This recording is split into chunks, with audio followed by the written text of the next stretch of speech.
What if I were to suggest that you play a key role in the awakening world? And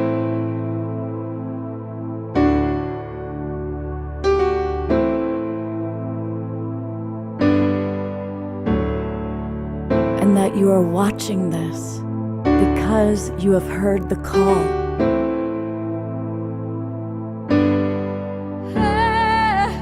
We can start right now by opening our hearts and minds.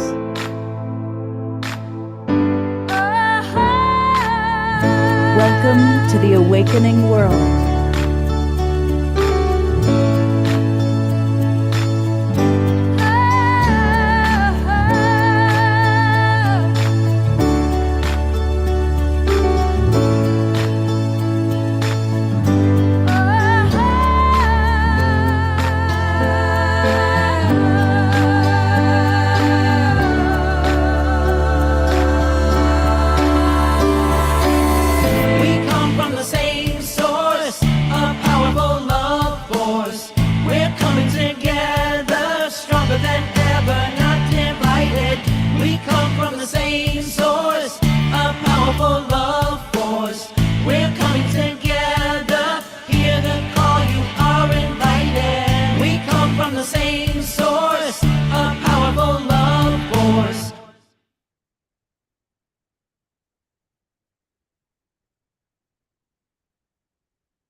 Good evening, everybody. Welcome to the Awakening World. I'm Love Coach Scott Katamas, and we are kicking off this week a new series of deeper conversations with people that we admire. In Wednesday night's show, when we first did this, of course, we always do shows on Wednesdays and Saturday nights, and it was really powerful, very dynamic conversation. And a lot of you, our regular Zoom members, said, wow, that was one of the best shows ever. And so we're going to continue that tonight by conversing with some really wonderful people, some of whom you've seen on the show before, and some of whom are newbies. We're going to kick it off in a moment with Linda Starwolf, who is an amazing shaman, author, teacher, and she's going to lead us on a beautiful practice. And that'll be followed by Dalalaya, who we are welcoming back, who's going to help guide us into the listening field. And then Magic and Maggie are back. Now, Magic and Maggie have both been on the show individually, but they are also a beautiful couple, currently engaged. And so we get to experience them as a couple. And then we have another pair of new friends that we're introducing to the Awakening World, to our Global Peace Tribe audience, David and Karila. And they're doing something quite wonderful, which we're looking forward to hearing about. And we have a very special treat. Our good friend Andrew Cameron Bailey has given birth to a child. You know, it took 20 years for he and Connie to marry, but they finally had a baby, and we're going to be experiencing Andrew's baby during the show. So look forward to that. But of course, the person who really makes this show sing, literally and figuratively, we're going to start things off with beloved brother Omashar. Yes, and that would be me, and I'm really looking forward to see Andrew's baby. It is, I hear, quite a. I'll let you describe it later, but I can't even find the word. It's so slipping me. Anyway, it's intelligent, we know that. And so welcome everybody, namaste, and welcome to all of those watching us on Facebook, YouTube, and all of our streaming partners. Thank you so much, Simon Network. And without further ado, I am going to sing a song called In the Stillness. And so take a few deep breaths, because we're going to do some work together tonight as well. And because of the stillness, we're going to have this little backdrop here. And I'm going to go change my mic source, and I shall see you in a second.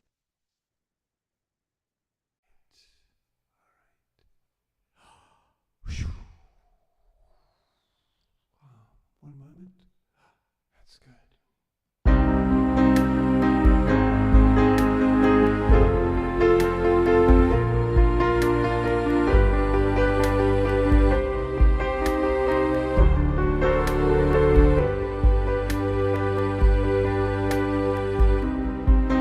The quieter you become, the more you can hear in the silence, in the stillness, I am here. Through the wisdom of your tears, through your heartbreaks, through your breakthroughs, through the shedding of your fears, know that I am with you and guiding your way. Know that I am cheering you on. Truth lives within you, and love leads us through. I love you.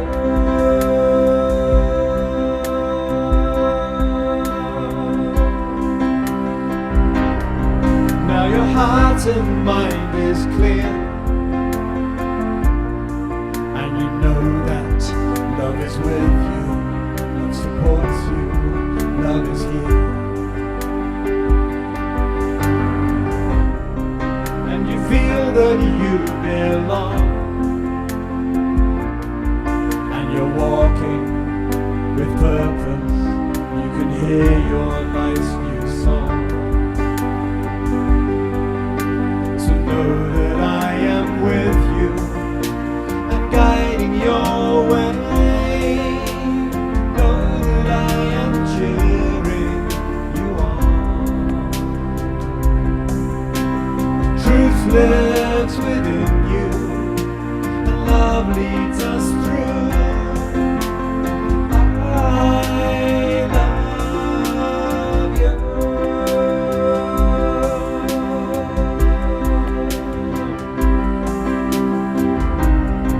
Ba-ba-ba-da-ba-da-da.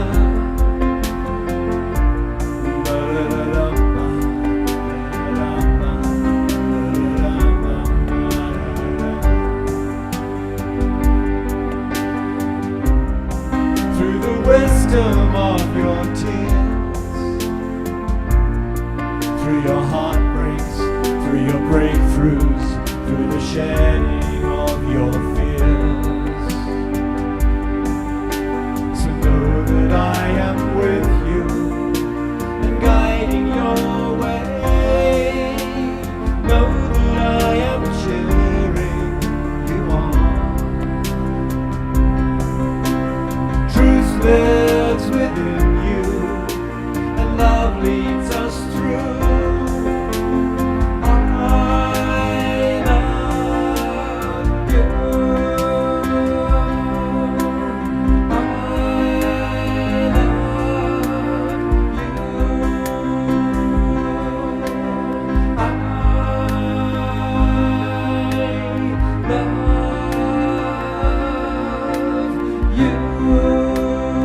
you.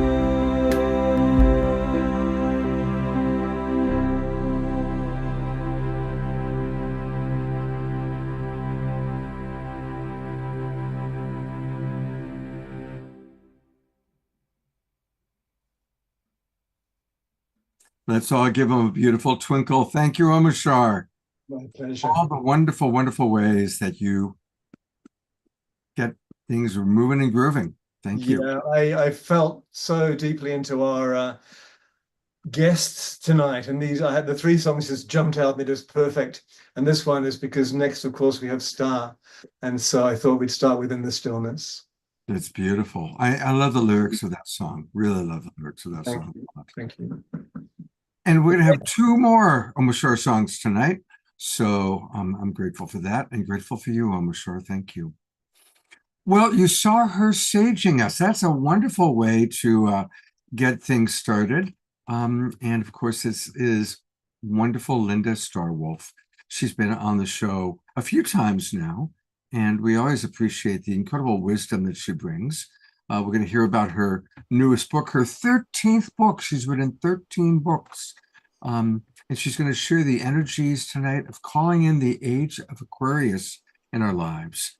And really, you're so connected to Mama Earth. Of course, she does shamanic breath work, and she's going to lead us on the ceremony. But welcome back. So good to have you with us. Thank you, Scott. And I just feel so joyful tonight watching everybody, and my heart just with that song. Thank you, Amashari. It was so beautiful. And I have two of my dearest friends sitting here next with me, and my dog is lying at my feet. And my husband's in the next room making sure the technology is running well. And my two friends that are here are two of the closest friends who also work with me at our programs. And I'm just so grateful. I just want to start out by saying that. And Scott, you're truly a magical man because you're so filled with love. That's what magic is really about. And everybody else here, some I've met before and some I haven't. I can just feel your spirits touching mine. So, it's really an illusion that we're separate. So I wish we could spread that throughout the world. And that's my prayer. And, I thought tonight I would go ahead. I'm really feeling this right now. Bring out the old peace symbol that I wore in the 60s and 70s and the peace earrings. And, peace, true peace never goes out of style. So in a little bit, in just a minute, I want to share a shamanic breathwork ceremony with you all. Generally, it's anywhere from an hour to hour and a half, but obviously I condense this sometimes into 5 minutes, 15 minutes, whatever is needed. We can open up and go into that journey. As Scott mentioned, the Aquarian shaman. Shall I just go ahead and go Sure, into? but I'm going to come in for a moment because I want to riff on something you said. Yeah, go for it. Let's riff. I love it. I love that you're bringing the peace symbol in. And, Yes. I grew up in a suburb of Los Angeles, and I had the good fortune at the age of 12, I got a job working in a psychedelic shop. They sold records, but you'd walk in and they had the black lights and remember the psychedelic posters? So, I remember there would be well. Jim Morrison and Donovan greeting you, in psychedelia. And I went to my first love-in when I was 12 years old at Griffith Park. And so I was a flower child, and I'd go to school with my little flower child button, and so the flower child hippie thing. That's where a lot of us and a lot of people in our audience, that's when we grew up. That's right. Yeah, And we haven't lost the faith. And well, here we are. Whatever it is, 50 years later, 60 years later, still holding the highest vision for consciousness. And there is a lot of crazy stuff going on in the external world. But we also live on a planet of polarity that for every action, there's an equal and opposite reaction. And so we are the reaction to the craziness. We are the reaction to the hopelessness. And we're here to provide hope and inspiration. I know that's something you do quite beautifully. So I just wanted to add that thought and see what your thoughts are about that. Well, absolutely. I mean, hence the Aquarian shaman, Right. I've been trying to get this, Aquarian shaman published through anybody that would publish it, but especially through a major publishing company like Bear and Company for about 10 years. And it was either like, oh, it's this or that or whatever. And then finally, all of a sudden they were ready. And, I was born prematurely. So it seems that I've always been a little bit, I'm not going to say ahead of others. I don't like that sound of that, but it seems like that I've usually felt weird and different, and that's okay. I've learned to accept that about myself, that I'm usually thinking of something that's going to happen and I'm visioning it and seeing it maybe several years or even decades before it's going to happen, and that's all right. And I think there's a lot of us out here who have been visionaries, as you said, all the way back from the 60s, maybe even some of you all from the 50s, the 60s and 70s. And, I didn't grow up in LA, I grew up in Western Kentucky. And so I was a real anomaly there for a long time. But then when all the boys started coming back wounded to our hometown from Vietnam, a lot of people started shifting their energy, and suddenly people who were really for gung-ho about the war was saying, bring our children home. My father was a state policeman. He'd fought in the Korean War. He has medals, and he was angry at me for protesting the war. And then when all of a sudden all these wounded young men came back. At that time, the women were not specifically there except as medics, and some of them were wounded, but they came home. My father started having a change of heart. And what happened was I was at the University of Kentucky going to be getting a degree in social work, to be a social worker in the world. And we were marching on campus, 1, 2, 3, 4, we don't want your effing war. Little leftover from the Woodstock era energy. And that's when Kent State happened. And if those of you, a lot of you are going to remember that, Kent State, and when the young people were killed there. And at that point, my daddy sat down and wrote me a letter, because back then it was too expensive to make long distance phone calls. And he sent me a letter and he said, sweetheart, please, I know you're marching. Please be careful. And please know that I'm on your side. And I remember sitting down and crying. And my parents were so worried, they drove up to my hippie apartment and sat on the roof with me. And we were smoking some things that weren't legal at that time. But anyway, and my dad was sitting there with us and he just said, I get it. And he still went on to continue to be a wonderful police officer. He was always such a humanitarian. He just passed in 2020 and at 93 years old. And he was one of the most enlightened, kindest, peace-loving men that I knew. He loved Martin Luther King Jr. And all those who have stood for peace. He loved Edgar Cayce, Peace Pilgrim, all those beautiful beings. So, you know, I think that sometimes we just have to have patience. We have to keep breathing. We have to keep doing our own inner work to clear out the places where we judge ourselves and judge others, and keep working towards finding that love and that commonality that deep down we all share.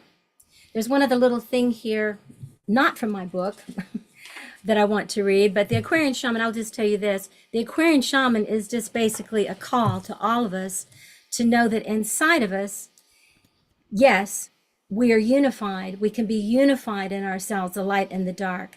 But the external light and dark in the world that you spoke about, the polarities, are playing themselves out at a highly intense level right now. And it's creating tremendous birth contractions. And I'm trusting that it's birthing the Aquarian age that's been predicted by the native people, by the indigenous people for millennia, and by the astrologers, by the mystics, by the saints, by the gurus, that we would have a time when we would be forced into abandoning this planet and watching everything die, or we would watch things begin to die and we would rally together instead and let it to be an old level of consciousness that is dying, and to rebirth a new level of consciousness that's in the cells of our body, that are in the imaginal cells of our body. So this piece here, Scott, comes from the work, you may know Mark Nepo's work, The Exquisite Risk. And I just want to read these 2 short paragraphs. This was given to me by a dear friend of mine, Jeremiah Abrams, who wrote Meeting the Shadow. And he's no longer on this side, he's on the other side now. But he gave me this many years ago and printed it out and gave it to me, as he was always working with the shadow. The work of love. They say that spirits make music by moving through the breaks in what is living. If so, the work of love is to hold each other and listen. And then he goes on to say, when I was ill, it was easy to separate myself from others as a patient surrounded by caregivers. While this, of course, was outwardly accurate, in the truer moments of my crisis, we actually needed each other. It was hard to tell who was ill and who was well, who was giving and who was getting. In the center of it, we just tumbled in an authentic embrace that saved us all. During those days, I had a dream in which love was the fire and experience was the wood. I have come to understand that it is the loving of experiences that releases the warmth and the light that awaits in each of us. And this is why experience is necessary. For living through it, the love we are born with becomes who we are. And now our time on earth has led me to believe in two powerful instruments that turn experience into love: holding and listening. For every time I have held or been held, every time I have listened or listened to, experience burns like wood in an internal fire, and I find myself in the presence of love.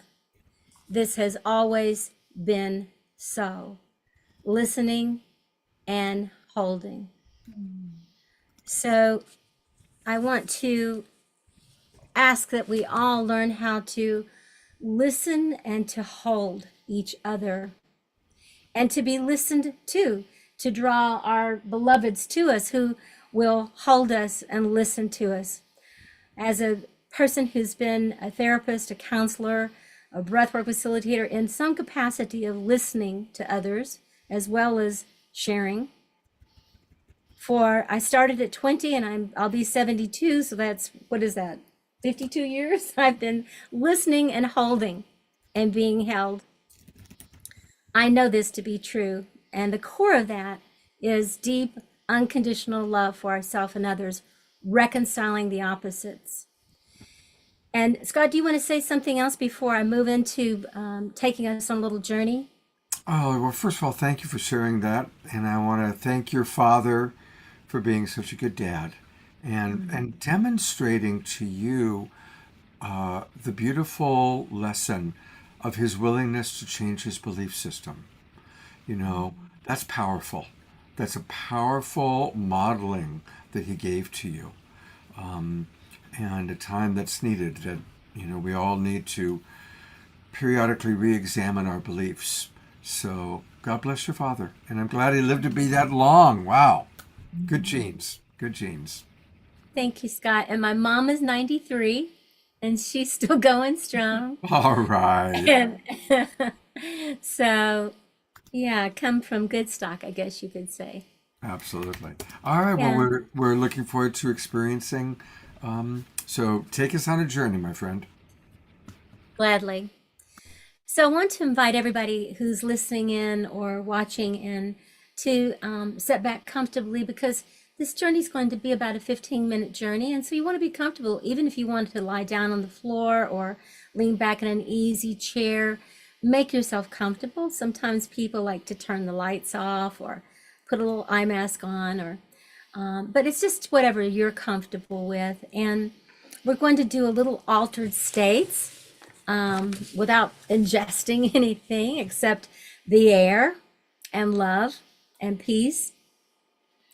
And so we've gone to another, I have at least gone to another octave of how to activate my own DMT, my own pineal gland, my own, not hallucinations, but my own altered states of being able to see beyond this world and what's happening at a concrete level, and to be able to see what's happening in the cosmos, to see what's happening archetypally, to see what, if you will, gods, goddesses, spirits are calling me or my ancestors, and to see whatever is coming up for me to help me continue to do deeper healing in my life, which is what I'll be doing to my last breath, transforming myself into the next octave of who I am. And the shamanic breathwork journey ceremony is something that I created more than 35 years ago, and have written a lot of books about it and shared it with thousands of people all around the world, online and in person. So I'm really delighted to share a few minutes of the journey and the ceremony with you. Usually I begin by smudging and calling in. So I already did that at the beginning while we were opening. I already did that. And then we usually give a talk just so that you know how to do this. So in just a moment, the music's going to begin. The music is a little evocative on purpose. And then at the end, it will be soft, and it will be some English words that's decipherable, calling you back. And when you are going into this journey, just open yourself up, if you will, What I like to do is imagine a golden circle of light, like the sun around me. And I'll take us in with a little journey to do that. And then with that golden light around you, to breathe like this. And don't start yet, but like this, through your nose, and then out. And then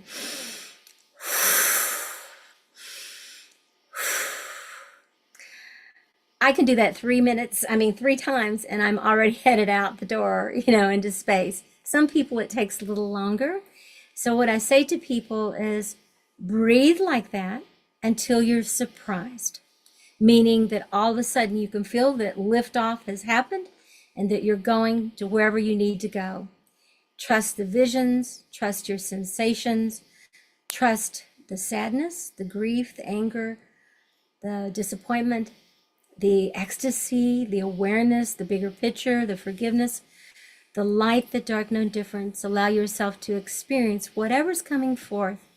That is the shamanic path, is to embrace the light and the dark. They both have a lot to teach us. And it's in the integration of that we discovered the beloved and sacred purpose.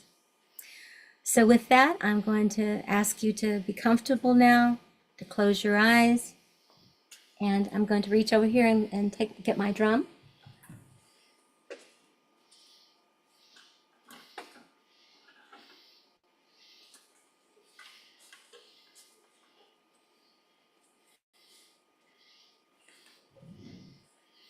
I'm going to do just a little bit of drum beat. Sometimes it doesn't come across real well on the microphone, so I'm just going to back off a little bit and do it softly.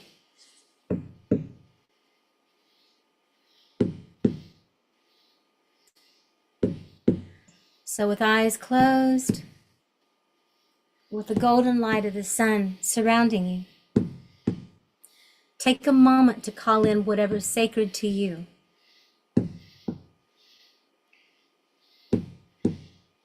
The Ascended Masters,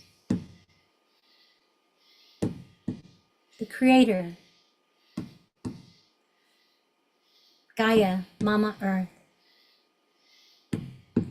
and Spirit Keepers from all directions. And as you're ready, begin your breathing in and out, in and out, in and out, and the music begins. Have a sacred journey. We'll see you on the other side and back again in just about 15 minutes.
Wherever you are, take a deep breath.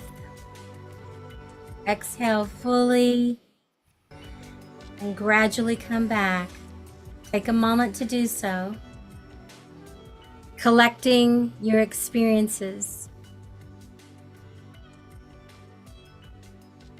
Coming back.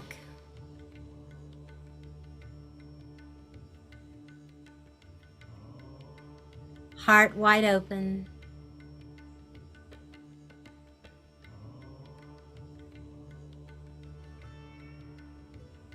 Welcome back. Welcome home.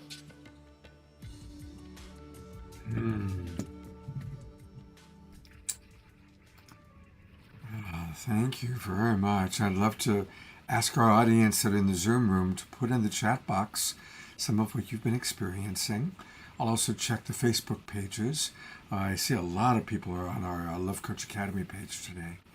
So thank you very much for that. And I'll read some of the experiences some of the comments are already coming in. Donna writes, that was lovely. Thank you so much. Jeffrey and Sonia write, I could stay here for the whole show. I loved it. Kathy writes, beautiful. David and Carila write, awakening and energizing. Eleanor Jory writes, very peaceful, and some creative energies flowed throughout. Magic and Maggie write, thank you so much. That was beautiful. Cherry Anderson writes, inspiring music and many memories coming through. Carol Craig writes, maximum grace. Susan writes, spirituality with groove. There's a good one for you. Danalia writes, Can I use that one as an advertisement? That's a great, is that a great catchphrase for you? Spirituality with groove. I like that. I love it. Yeah, that's a good one. That's a good one. Krista Michaels writes, a minute of wonder. Sage Passy writes, diving with dolphins, undulating and rhythmically breathing. So that is very, very beautiful. Wow. So David and Karila are wanting to know what you read, Star Wolf. What was the title and the author of what you read? This is a little paper that my friend Z back in the Xerox days took out of a book, but it's from a book by Mark Nepo, N-E-P-O, Mark Nepo, The Exquisite Risk. The Exquisite Risk. And then the chapter is The Work of Love. And I'm guessing that The Exquisite Risk is all about, I just have these few little pages. I don't have the book, but I'm guessing that The Exquisite Risk is the work of love, which is what, of course, you're all about. Yeah. And again, it said, the first little poem there said, they say that spirits make music by moving through the breaks in what is living. If so, the work of love then is to hold each other and listen. It's beautiful. Well, I want to let people know how they can get much more of you. And so I'm guiding people into your website.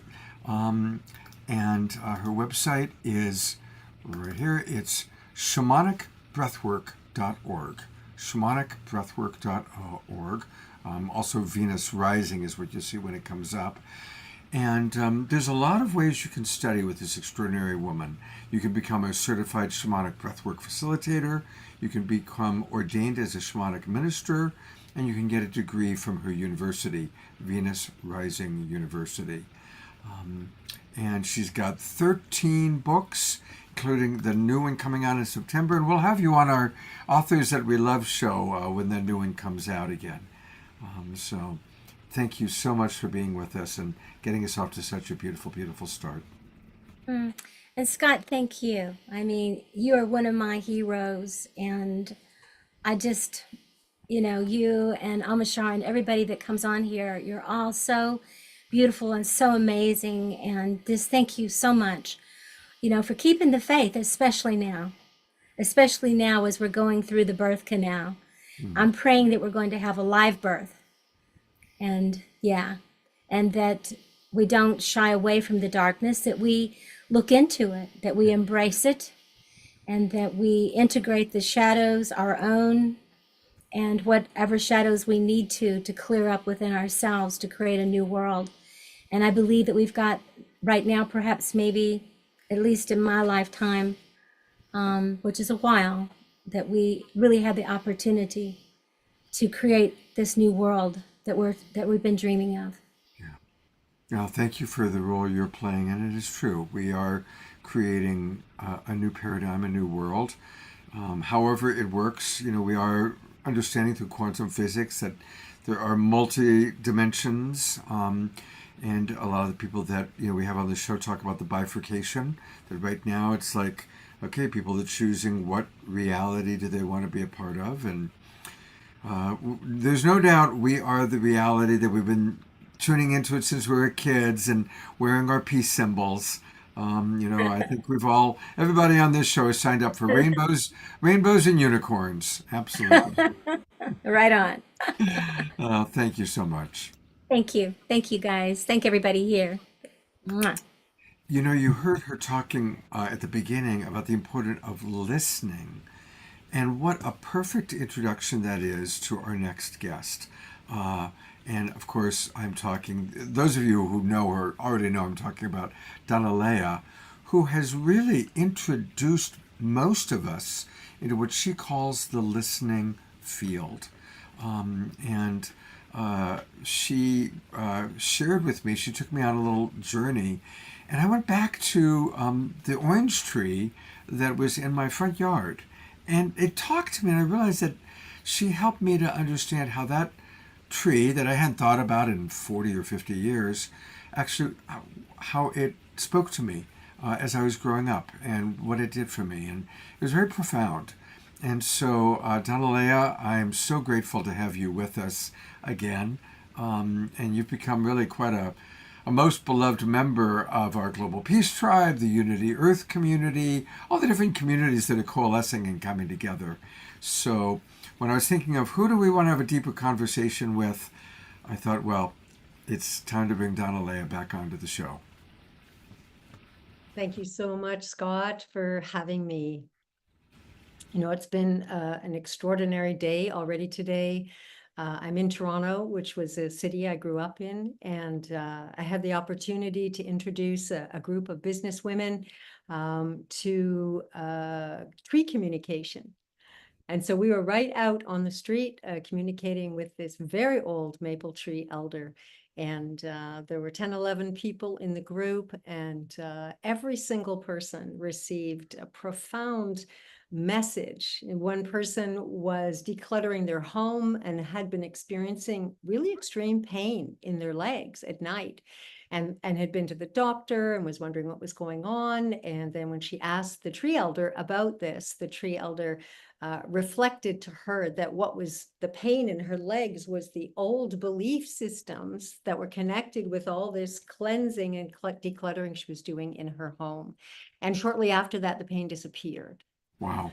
Another person has been having trouble with their hearing and a really raspy voice. And so when they asked, did the tree elder have a message for them? He started experiencing energy moving up and down between his throat and his ear. And when I checked in with him before we left, he was like, I received a complete healing of what was going on in my ears and in my throat.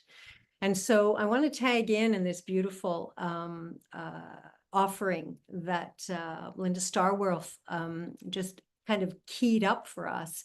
And that is it's my experience and my very, very firm belief that in order for us to create a new reality on our earth, we need to be partnering consciously with the nature elders and the nature community who are here.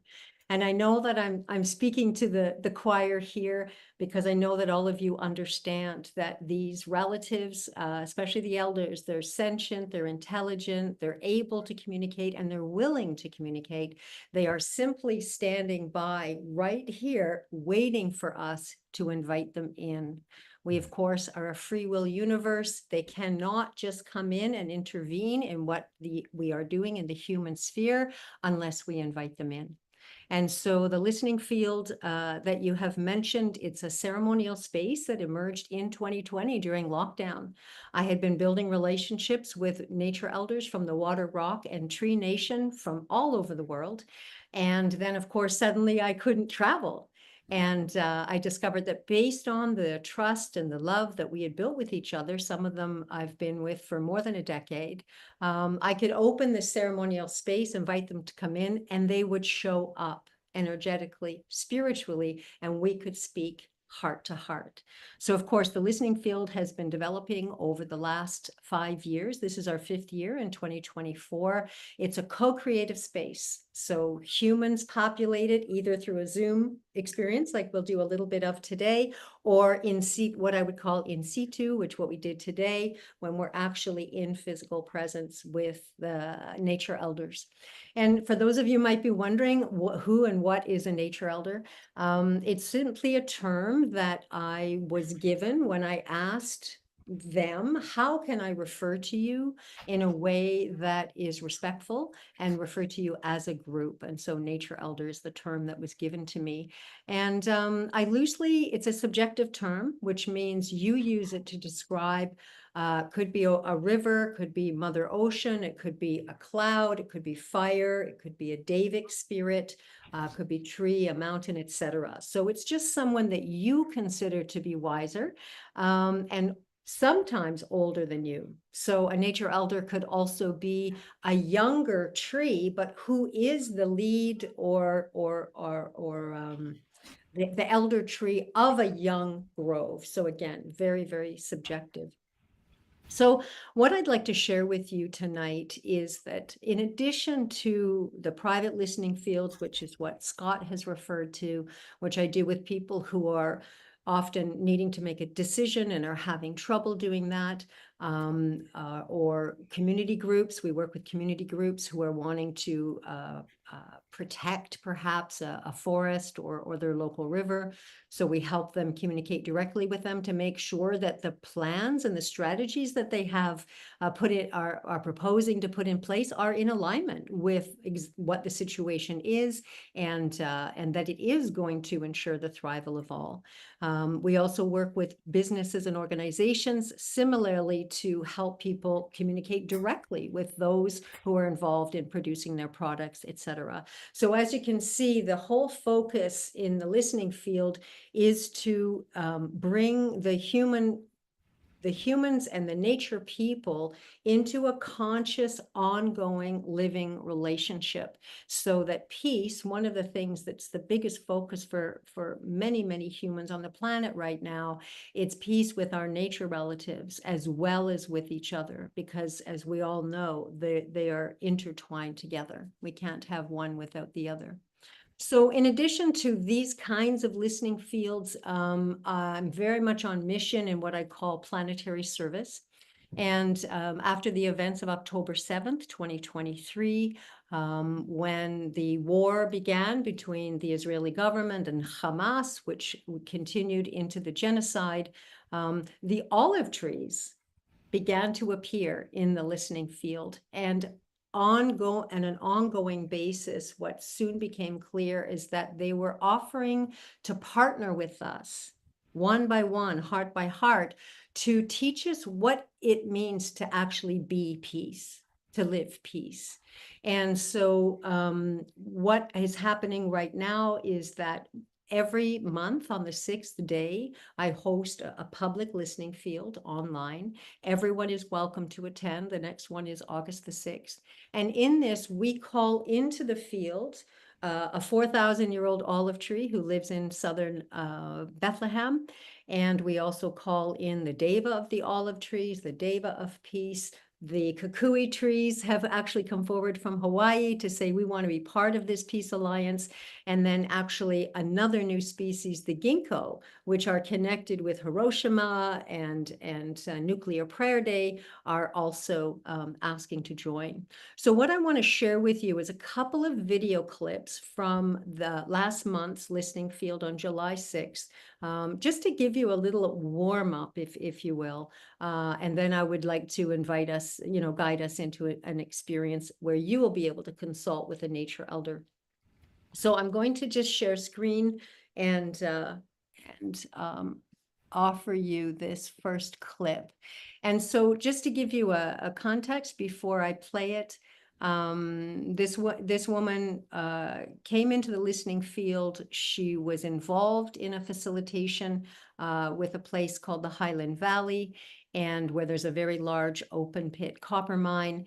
And she was asking, you'll hear her state her question to the field. Once the field was open, she was asking who would like to come forward to help me with these questions. So as Scott shared, you know, when we do these listening fields and we're going into consultation, we have a group question. And then what happens is what a nature elder that you know and love, a tree, a body of water, will presence themselves in your heart. And people know then if that nature elder has come to their mind and heart that they want to speak. And so they call them in. In this instance, she felt called to just say who in the field would like to answer my questions. And so you're going to see her refer to an olive tree elder who I met recently in Greece at an event with 35 Palestinian and Israelis and a few internationals like myself, where we were exploring our shared connection, trying to discover our shared humanity. And I was there to also help us link with an ancient grove of olive trees. So here's the first clip. And I'm just going to invite you that while you're watching this, kind of notice what happens to your own breath and what happens inside your body. Make sure this is the first one. Yeah, here we go.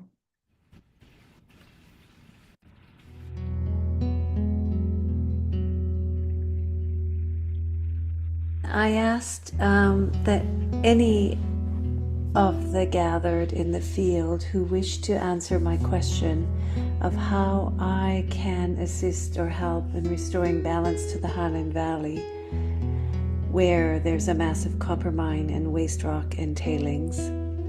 It is entirely full, really. And first came Bee Peace. I think that's the name of the tree. And it was such a sense of humor because it said, Bee Peace is my name, and also how you can assist the Highland Valley and the people of that place. And then there was this long period of just my body filling with this extraordinary peace, like it's beyond, you know, that peace that surpasses all understanding term. This is exactly the experience which flowed so continuously.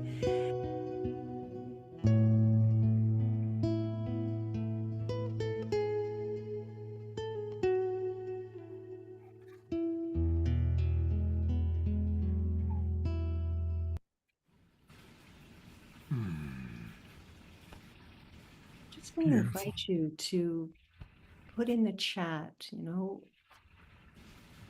what did you notice that happened in your body, even as you listened to her sharing?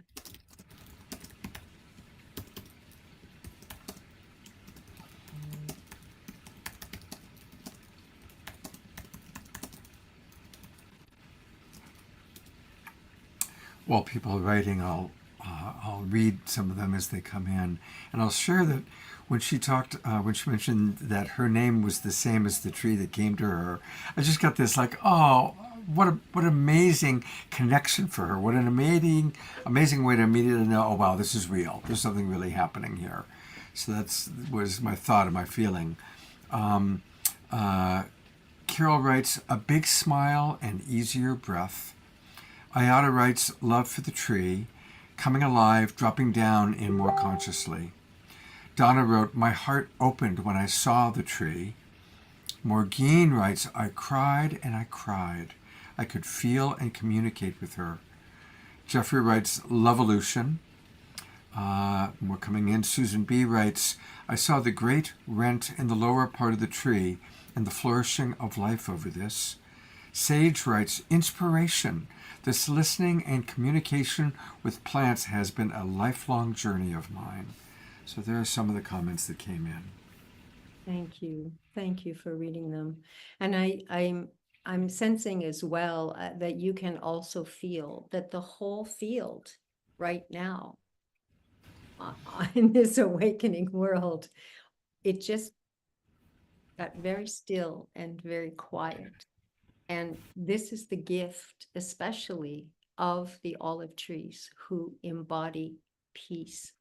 And especially, I can say that when I was in this olive grove and in this valley, I have never, ever, ever experienced peace as I have with these. There were 4 elders that I had a chance to connect with. And this one that you saw, I named Being Peace, because I went inside him and I was guided to just lie down. And for 2 hours, I just was in this deeply rooted, but deeply connected place of peace. I'm just going to put in the chat a link to a presentation I did for World Unity Week, where you can see and hear a lot more about these olive tree elders and how they helped these Palestinian and Israelis together to heal while they were inside of the tree. And I want to read actually a couple more comments that have come in. Magic and Maggie write, "We love connecting with the beautiful tree spirits. Thank you for this beautiful experience with olive trees." George Noble writes, "This is exactly what I learned by sitting with the many hundreds years old oak tree next to him. I talked to it. I appreciate its amazing stillness and strong vitality, its life force. I have a tent pitched beneath the tree, once tended to by Pomo peoples here on the land, and still a refuge to many species, a barn owl, hawk, squirrel, crow, jay, and others. This oak tree sends love and comfort, which I don't always have inside my cluttered cottage." And Jerry Anderson, one of our beloved members, the wild monk of the Mystic Monastery, writes that he has a tattoo on his leg of an olive branch. So there you go. That's beautiful, beautiful, wonderful to hear what is already happening. And, what I'm sensing as an interbeing ambassador, as a nature communicator, and someone for whom actually the water, rock, and tree people are my primary family and life partners, we are actually designed for an even more enhanced communication and co-creative partnership with them. So we're all being asked to take our relationship to the next level. And this next clip that I'm going to share with you is an example of the practical information that the nature elders can give to us, and which is why I really, when people say to me, why partner with a nature elder?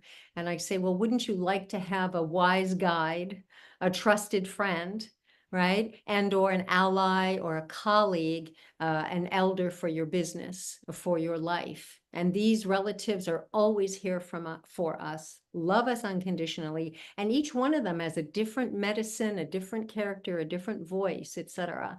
So, there's very practical reasons how and ways in which these relatives can help us. So I'm going to play the next clip for you. And it's just a slightly longer, it's just 2 minutes. And what you'll hear is the second nature elder who showed up for her. So first, the Be Peace tree came in, gave her that message, gave her an experience of deep peace. And then then what happened is that the Deva of the valley itself came forward. And just to be clear, is that the olive tree is in physical presence, but his spirit showed up to speak to her. The next nature elder who came in is the Deva of the valley, who's actually a nature spirit. So this is an energetic being, and sometimes regarded as the spiritual overarching authority, not so much the boss, but they're like the ones who are connected with all of the olive trees, or in this case, connected to all of the beings that are in the valley, and so speaks for her. And again, when I play this clip, I just do invite you to notice, like, what stands out for you, because that usually what you notice is what is a message or a vibration that specifically can relate or be of value for you. So I'm going to just go to the next one. There it goes. So she does, I repeat the question in this segment as well. I asked that any of the gathered in the field who wish to answer my question of how I can assist or help in restoring balance to the Highland Valley, where there's a massive copper mine and waste rock and tailings. It is entirely full. After that came into the field the diva of the Highland Valley, who suggested I call on her to specifically support me in writing this report and for key meetings that are upcoming. She then said, all is not lost. The spirit of this land is strong and vital.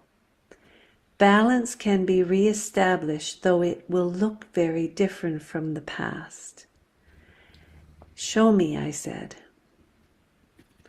Then I saw water flowing freely through the valley, which is really hard for me to conceive because the tailings would presumably all have been removed and put in the pit, and the new mountains, these are mountains of waste rock, they're mountains of waste rock, are gathering power and presence.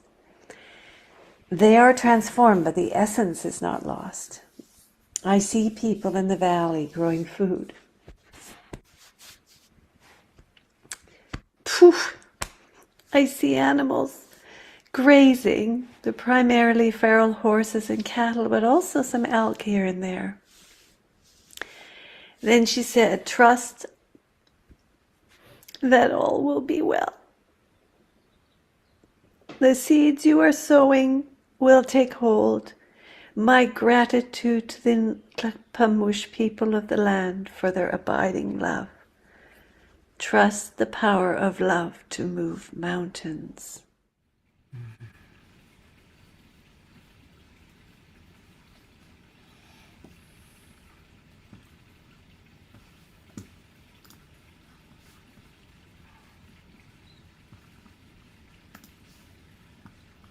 So what stood out for you? There were 3 or 4 messages there.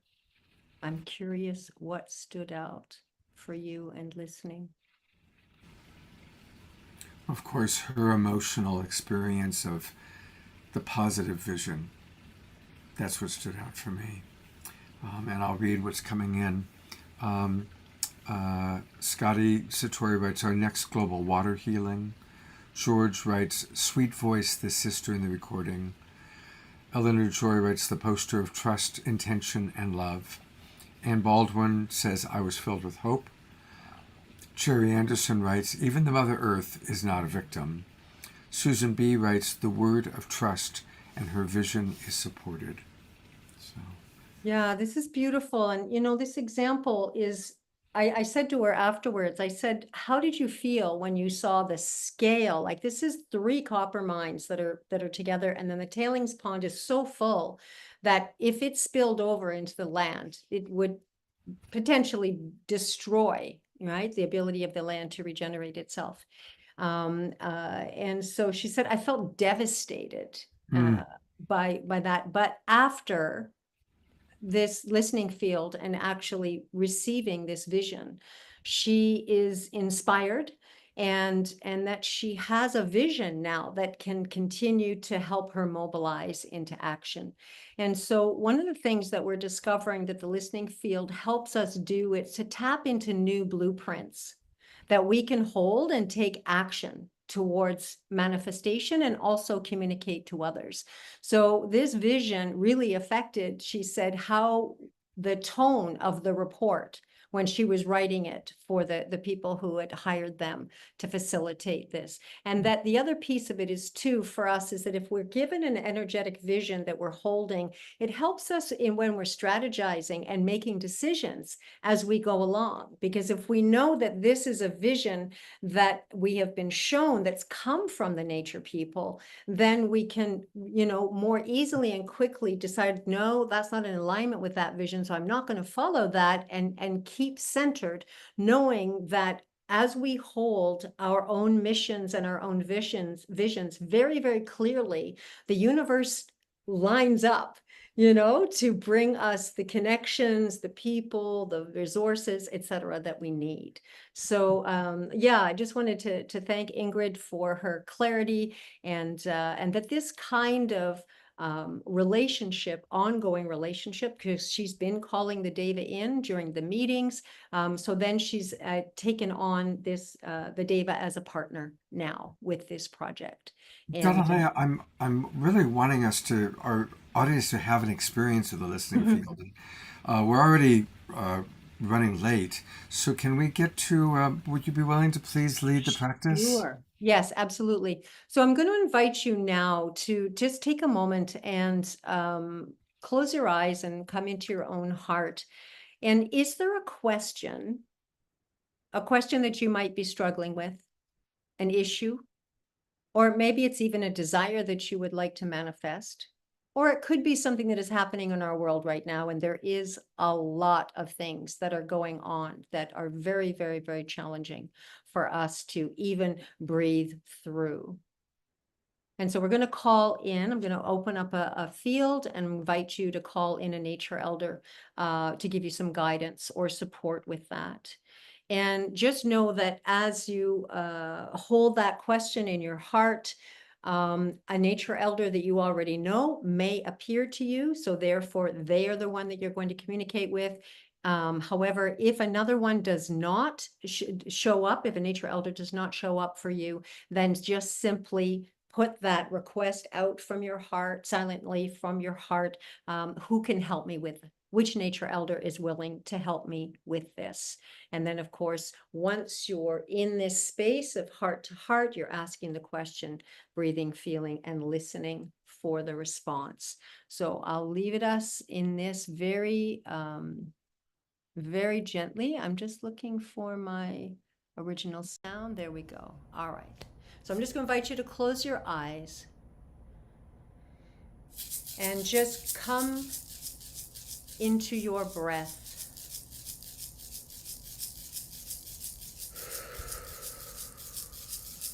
Just again, as Linda has already shown us, just gently inhaling through our nose and exhaling through our mouth, drop jaw.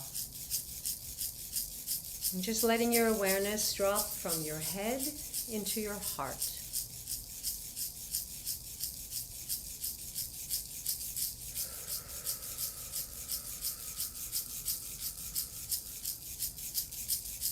And now bring your question or your request also into your heart.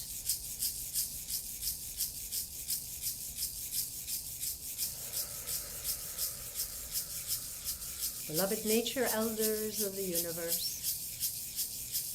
those who are here, ready and willing to assist and support. I invite you, those, to presence yourself in the hearts of those who are listening, to share your wisdom and your guidance.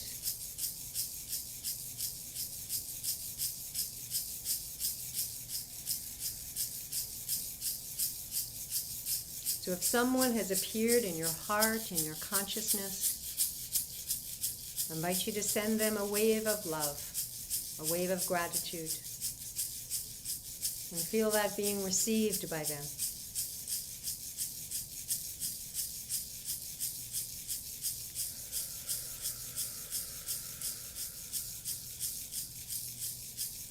And then in this place, I invite you to ask your question. Show me, help me, guide me, followed by your request.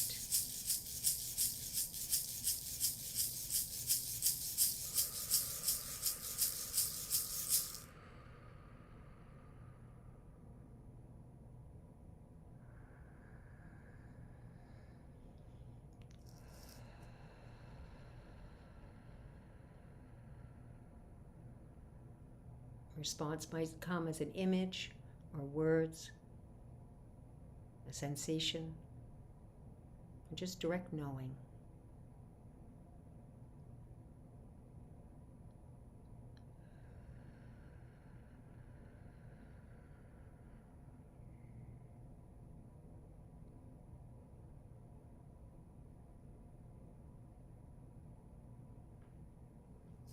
Now inviting you to offer your gratitude to the nature elder for what you have received.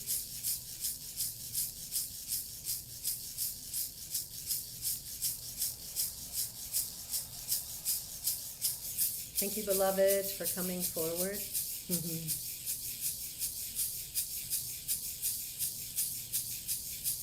May your next and every encounter with human beings be filled with love and respect, deep listening, and co-creative joy.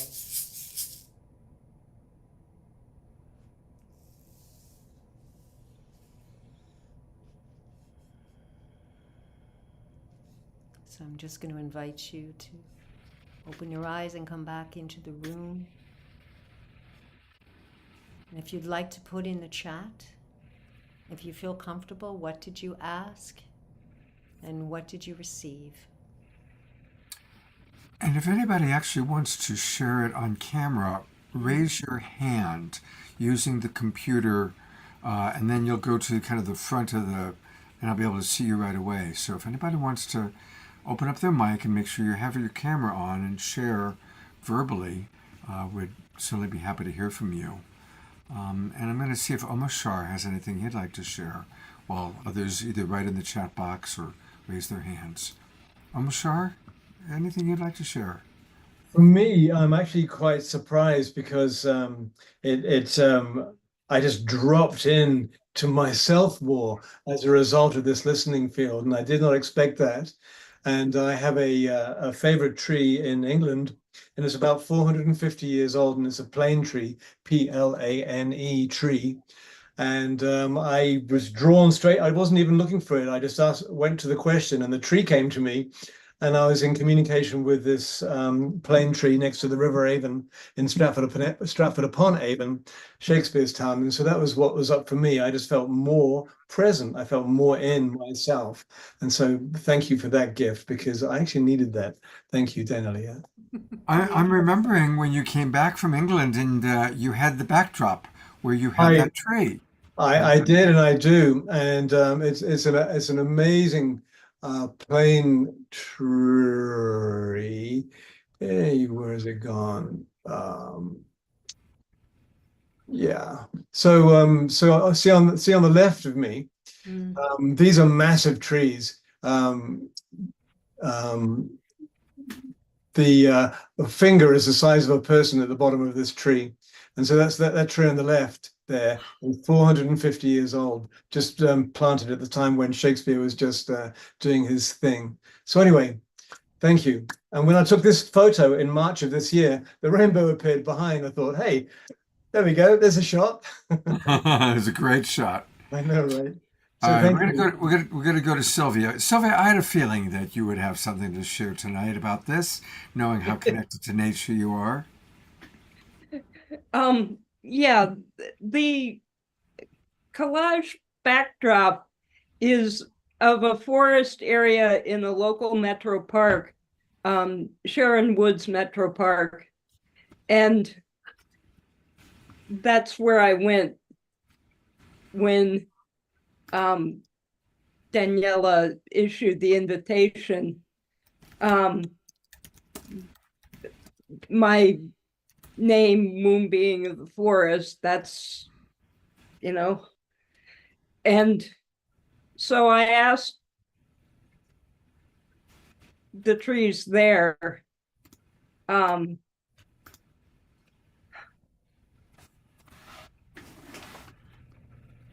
one way of putting it is, what is my place and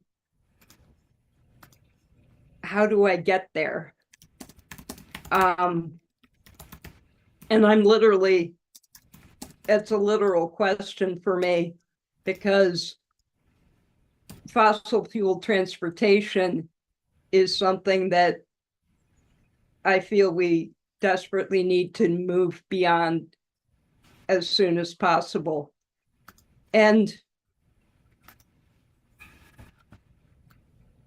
the answers were more feelings than they were verbal feelings of being one of them in the forest and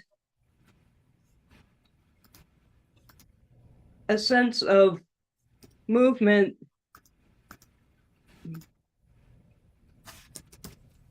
in a way that my mind is having trouble wrapping itself around. Sure. So thank you, Daniela, for holding us through this meditation and for everyone for being part of it. Thank you, Sylvia. I'm only going to read, we're way over time, Yeah. but I'm going to read a couple more comments and then let people know how they can get more of you. Roger wrote, I asked how we can help prevent the corporate attack on our farmlands and the forests that are being torched. One thing that came to me is by our vote in support of candidates who are working for our environment, one of whom is Robert F. Kennedy Jr., and to also support the Arbor Day Foundation.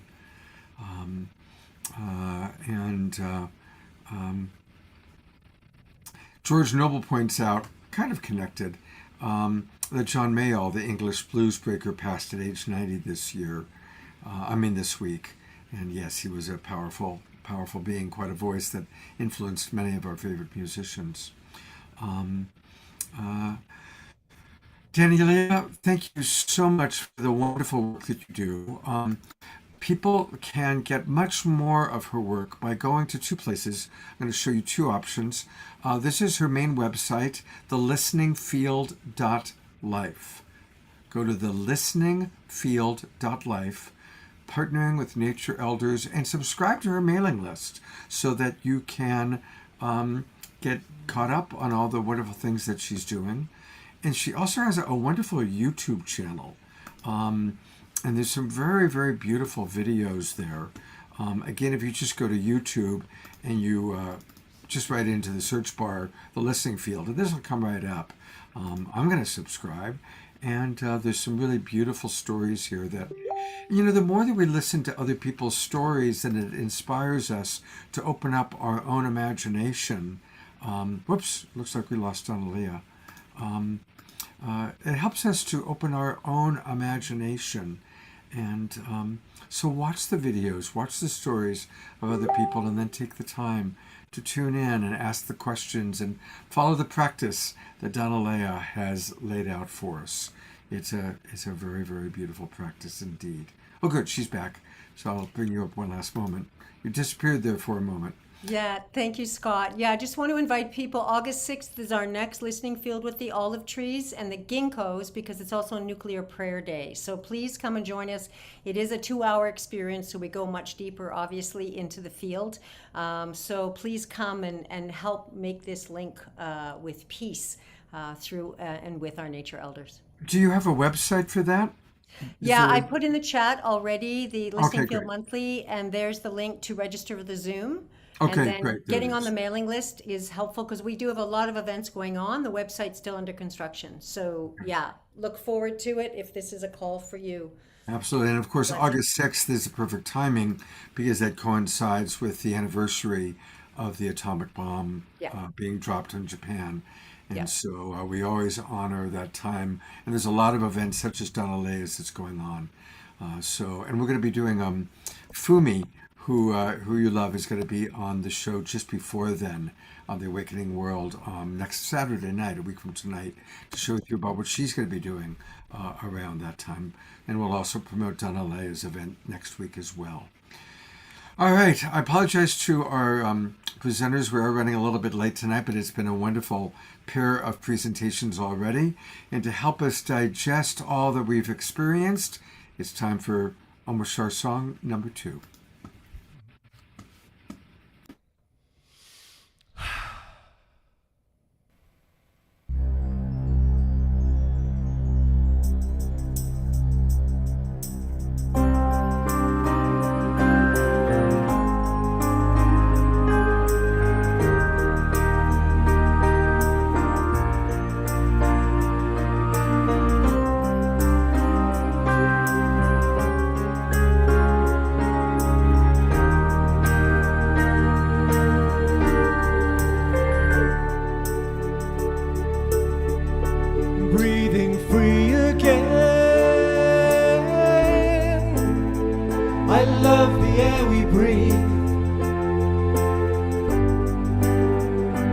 And as we fly again, I love the sacred sky. Now we are whole again. I love the way we've changed. With open hearts again. I love the love we are. We are rising, there's no disguising the truth of who we are. With our hearts connected again, now we are the stars. And as we walk again, we know the sacred earth. And as we see again, to ourselves we give birth. And as we feel again,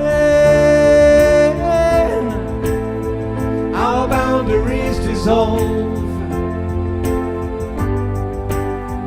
We're free to love again, right from the heart of one. We are rising, there's no disguising the truth of who we are. With our hearts connected again, now we are the stars.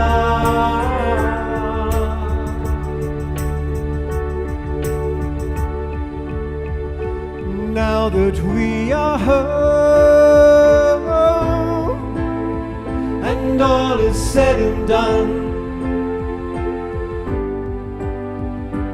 light can find its way through all the true ones, and broken hearts resolve into the song of life. And the song of life will now be heard by all.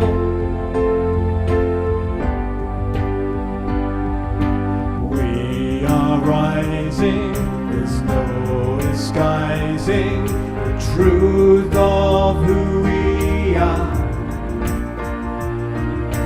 With our hearts connected again, now we are the stars.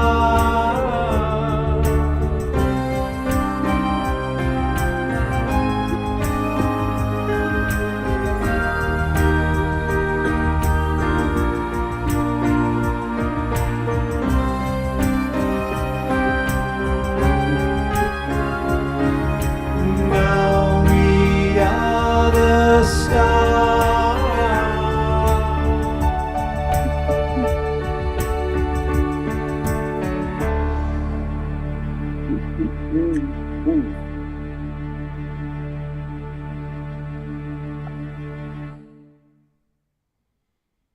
That's all Twinkle Omashar for that. And I love the lyrics to that song. The lyrics to that song is so beautiful. It is beautiful. I know. It's one of those songs that just wrote itself, just like Bob Dylan says, I don't write them, I just write them down. Exactly, exactly. Hey, we can get Omashar's music. Of course, it's always best to come on Wednesday and Saturday nights to the Awakening World. But you don't have to wait until the next show. You can buy his albums on Bandcamp. And if you go to omashar.bandcamp.com, that's where you will find 5 wonderful albums all waiting for you. And they're all beautiful. So let's support Omashar. Let's buy his music.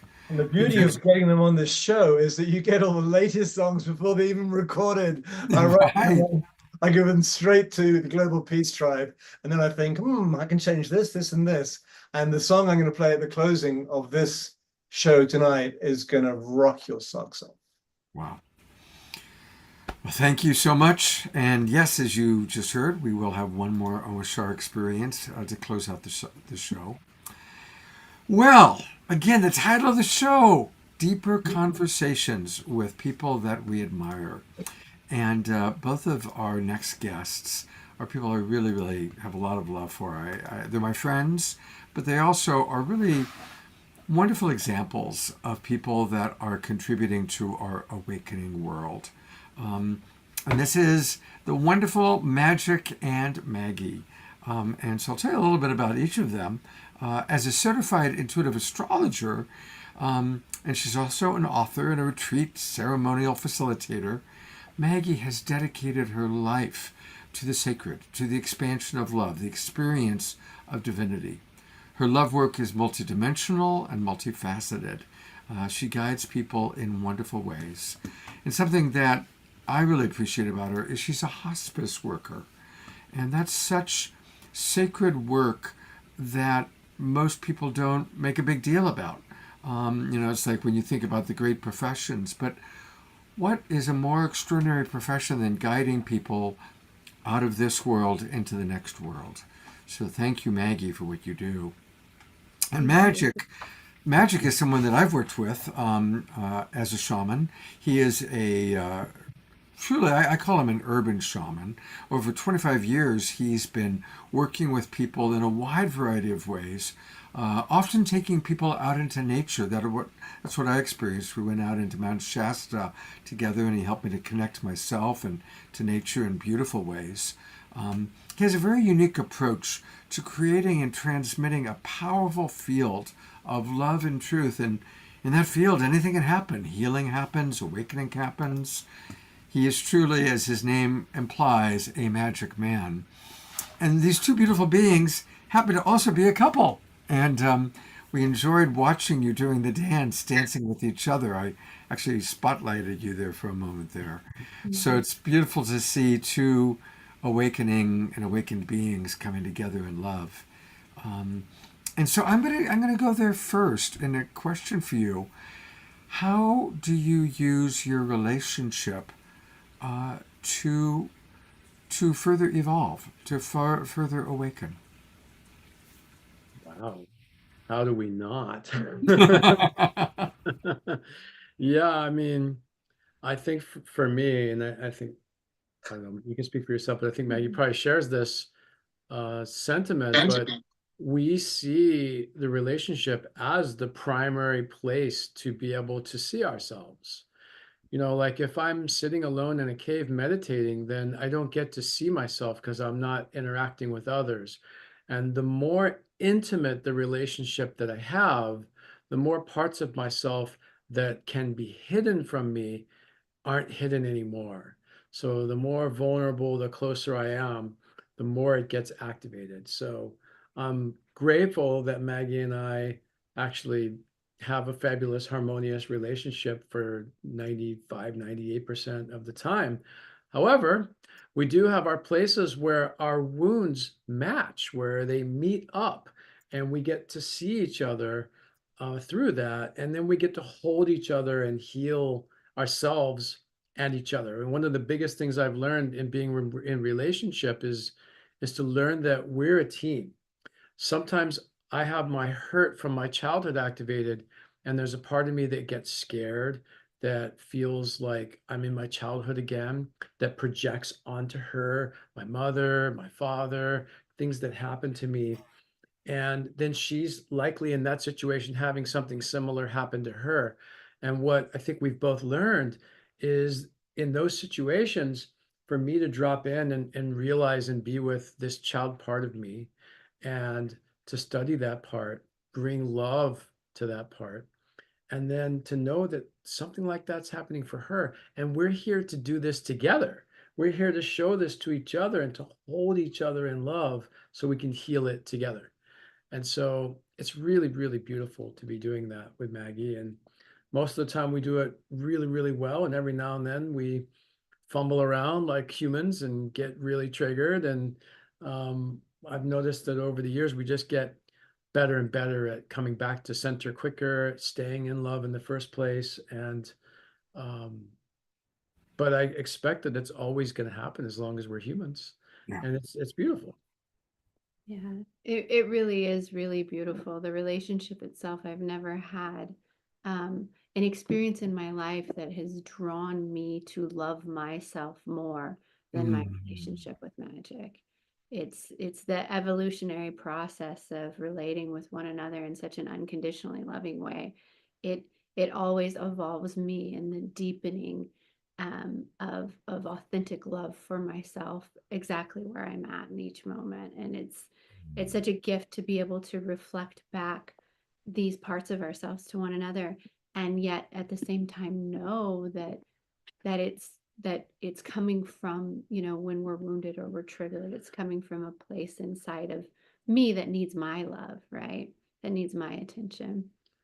Yeah, I think we both are really owning, like, for example, I know that if I get triggered, that I'm the one that has a trigger, right? If I have a charge, I'm the one that has a charge. Now, that doesn't absolve her of any responsibility. She might have her part in it.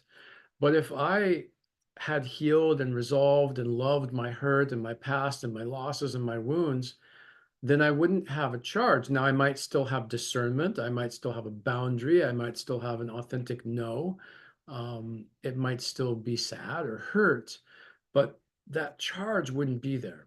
And so if I have that charge, to me, it's one of my deeper hurts calling out for me to bring unconditional love to it. And I'm just grateful that we both have that attitude and approach, and it makes things a lot easier. It really does. Yeah. You know, as a relationship coach, as you know, Magic, it's what I do.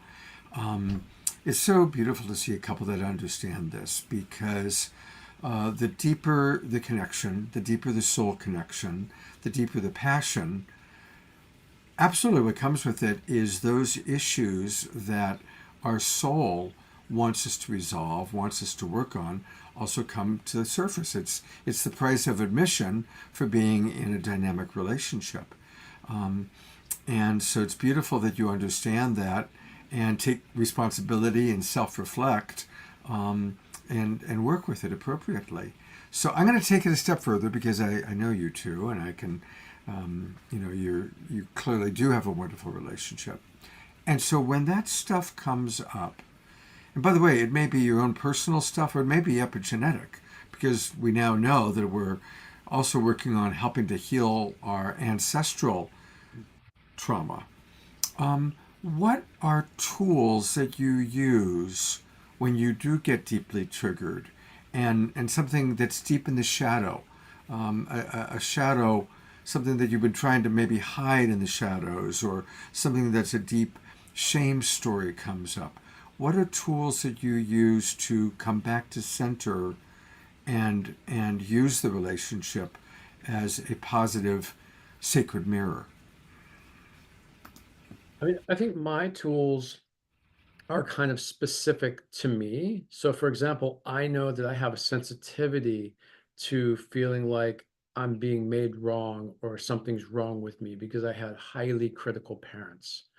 So normally, if I'm having a charge, that's what's getting activated. I think that she thinks something's wrong with me, or I think something's wrong with me, or I'm getting shame activated. And so one of my primary tools is vulnerability. So it's to share that. It's to recognize that that's actually what's occurring, and to say, wow, I'm getting scared. I'm feeling like something's wrong, and I need to just be with myself for a moment. And that's one of the key things that I do, and I think Maggie does too, is to pause what's happening and to take the space to bring myself the connection and love to even know what's happening for me and be able to articulate it. And I talk to myself. I sometimes say, Magic, you're not doing anything wrong.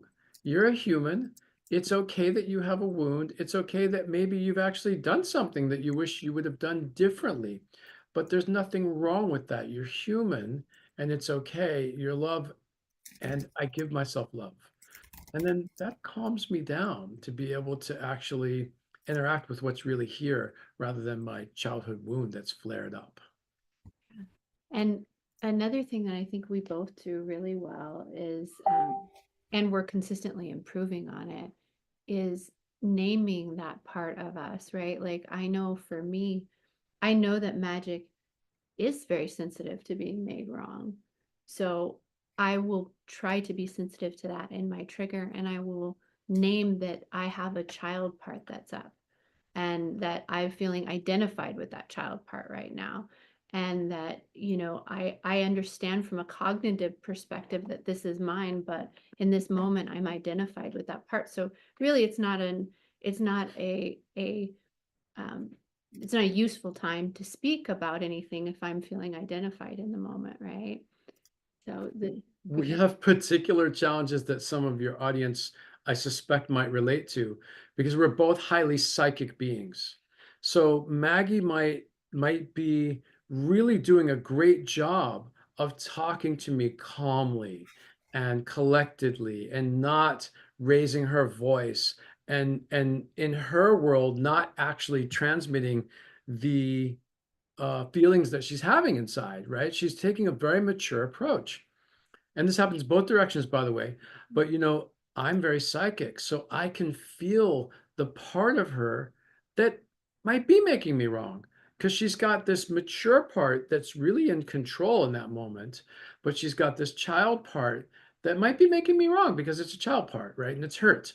And I can feel all of it. So we've had to learn how to navigate that. There's a lot of levels of what we're both feeling, and to name them and navigate them. So, you know, I can say, you know, I know you're doing the best you can, but I'm actually feeling the part of you that is making me wrong. And I'm trying to be okay with that, because I know you're doing the best that you can.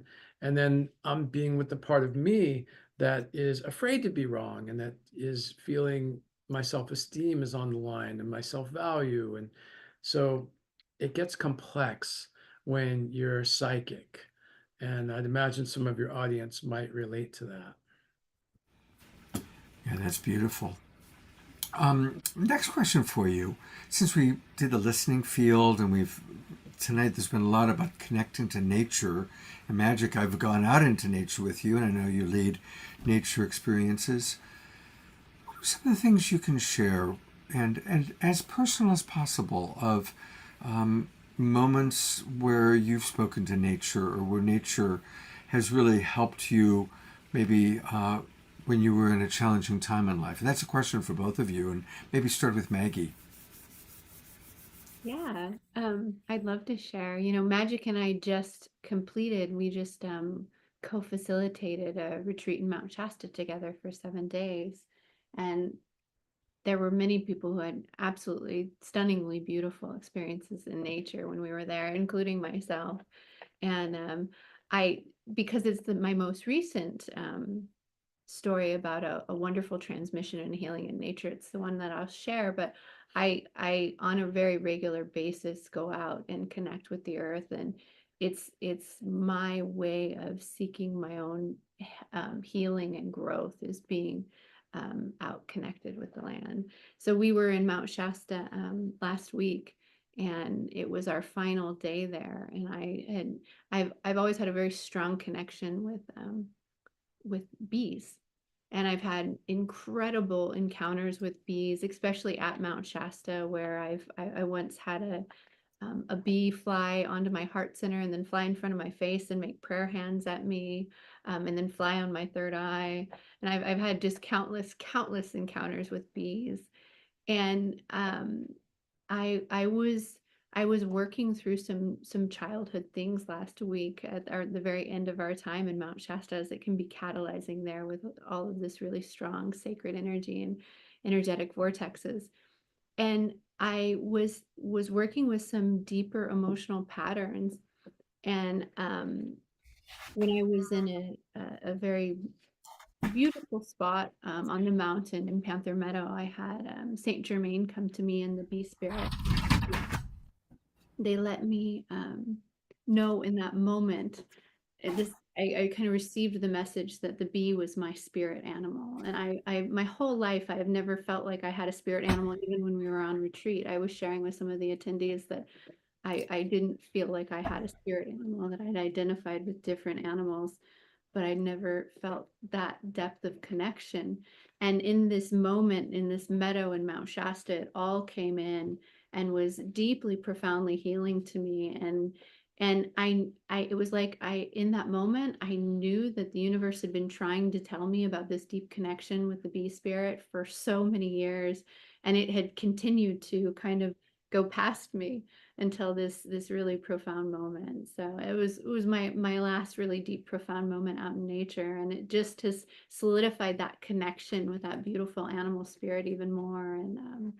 And the messages continue to come in around it now as I'm integrating that into my system. So it's really beautiful. Well, my bee sister, I don't want to go into the whole story, but a long time ago, I had the experience of being stung. I was attacked by a swarm of yellow jackets and was stung somewhere between 35 and 50 times. And I was, to be honest, I was on mushrooms at the time, but thank God I was with a Native American woman who turned it into an initiation into the bee kingdom. And none of the stings, because she did it that way, none of them bothered me after it was over. I had a whole psychedelic experience of becoming a bee. And so I have two spirit animals, one of which is the bee. So there you have it. Last story about that, a few years later, I was visiting a friend of mine, and her daughter, who had never met me before, answers the door.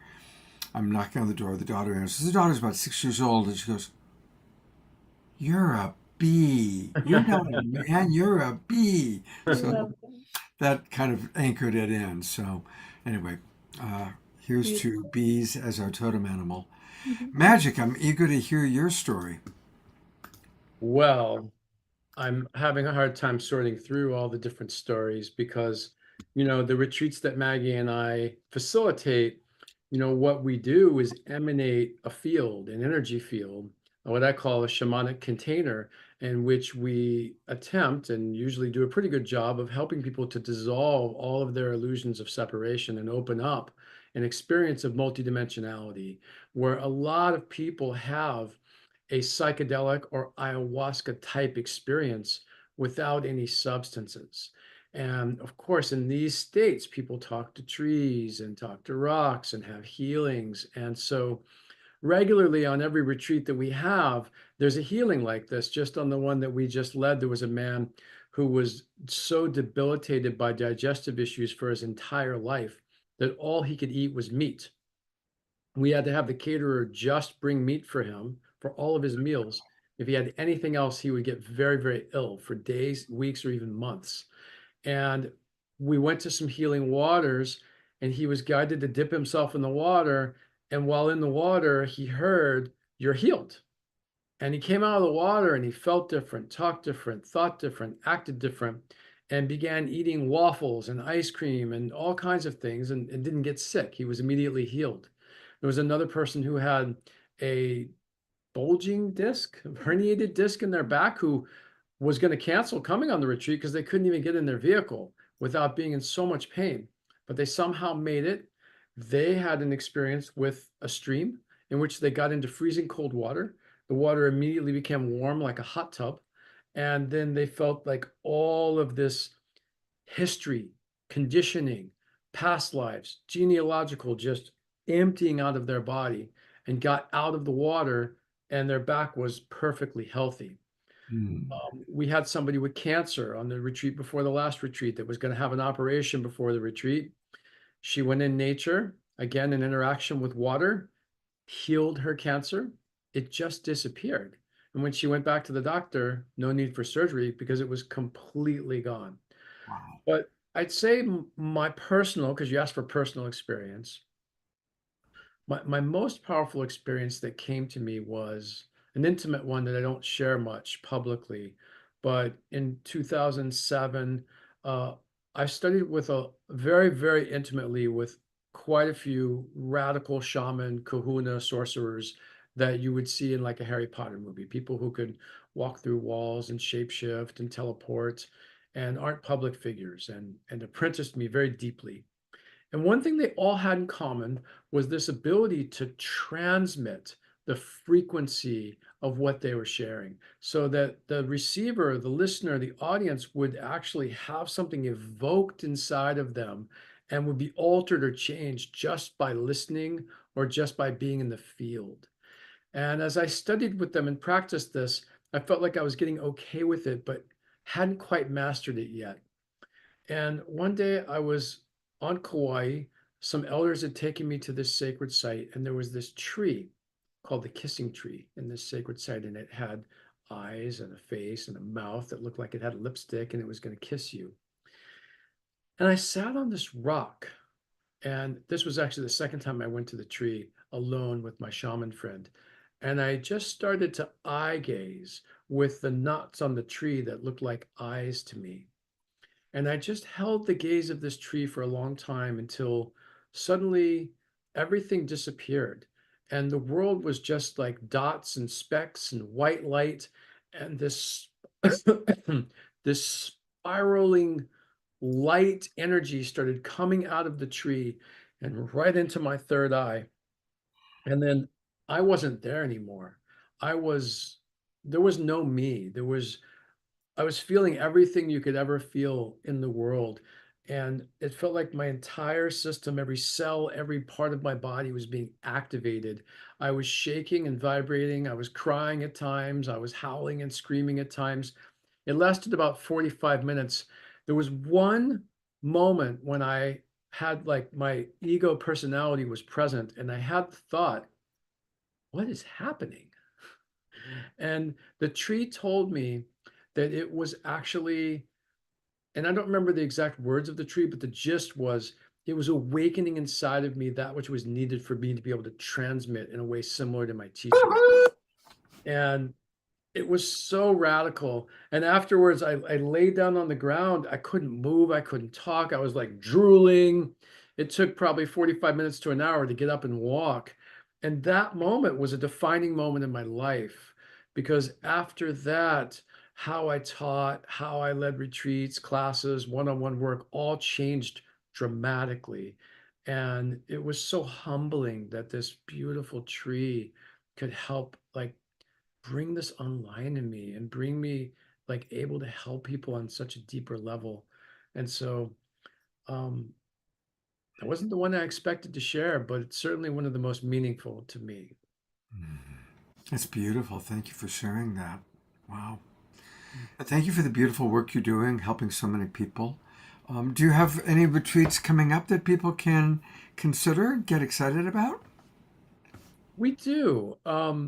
We have a retreat. Well, we have a retreat in Mount Shasta that we haven't quite selected the dates yet, but it's another 7-day shamanic awakening retreat in which, it's a field of what we call both the shamanic and the mystical. So the shamanic is the ability to manifest and navigate the third dimensional human reality in an elevated way. It's flaming the psychic senses on, knowing what's going to happen, telepathy, shape-shifting, these kind of cities, they call them in the East, to help navigate humanity better. And also unconditional love to help deal with what it is to be a human with emotions and loss and all those things.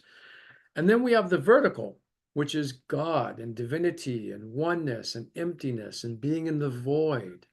And it's also unconditional love, which bridges both.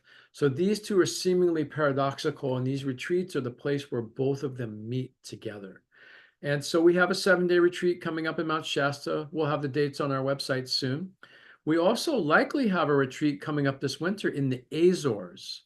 So Mount Shasta and Hawaii are a part of the ancient civilization known as Lemuria. And then over in the Atlantic Ocean is the Azores, the Hawaii of the Atlantic, and that is the place of Atlantis. And so that's coming up as well. And then we both do custom retreats in Mount Shasta and Hawaii, sometimes other places that can be completely customized for you. So it can be you and a friend, a couple, a family, a business retreat. And, you just get in touch and we can customize it for you. Beautiful. Maggie, what are some of the things you most enjoy about the retreats? Anything you want to add about kind of the magic that the two of you create together? Yeah, it's really beautiful, the container that we hold with one another. Magic is he's such this beautiful example of someone very embodied in their divine masculine. And it really allows me to be in the feminine and hold the container from the feminine place. And I think that those who attend our retreats really feel that. We get a lot of people calling us mom and dad, and we hold a really safe, loving, really, really beautiful container. The kind of mom and dad that they want to have. Yeah, not- yeah, not yeah. You're what they right. probably had. Exactly. Exactly. As we're encouraging the coming online of their own inner parenting, reparenting skills for themselves, becoming their own beautiful divine mothers and divine fathers to themselves, we're holding the container and the space for that. So seeing the people who attend our retreat really start to embody that for themselves, the way of nourishing and nurturing themselves, the way that they always desired to be nourished and nurtured from that outside themselves, originally their mother, and then as they grew, other people in their lives. And same, with that energy of that divine father, that holding the container for themselves, holding their foundations and providing themselves the devotion and discipline and structure needed to expand in their heart, to get to know those deeper parts of themselves, to hold space for themselves in the beauty and the light and in the dark and the shadow and the pain and the trauma that comes along with being a human. So really seeing people own that to a new level and be able to have these absolutely like quantum leap in consciousness type of moments where they have these profound healings, profound knowings, downloads come in. I mean, it's just magical what can happen in these containers, and seeing the incremental and the absolutely quantum leap profound type of healings. But both of it is just really rich and deep, and I'm just so grateful to be able to witness that. It really fills my heart. I want It to touches- add touches- one more thing if I could, Scott. Do you mind? Yeah, please do.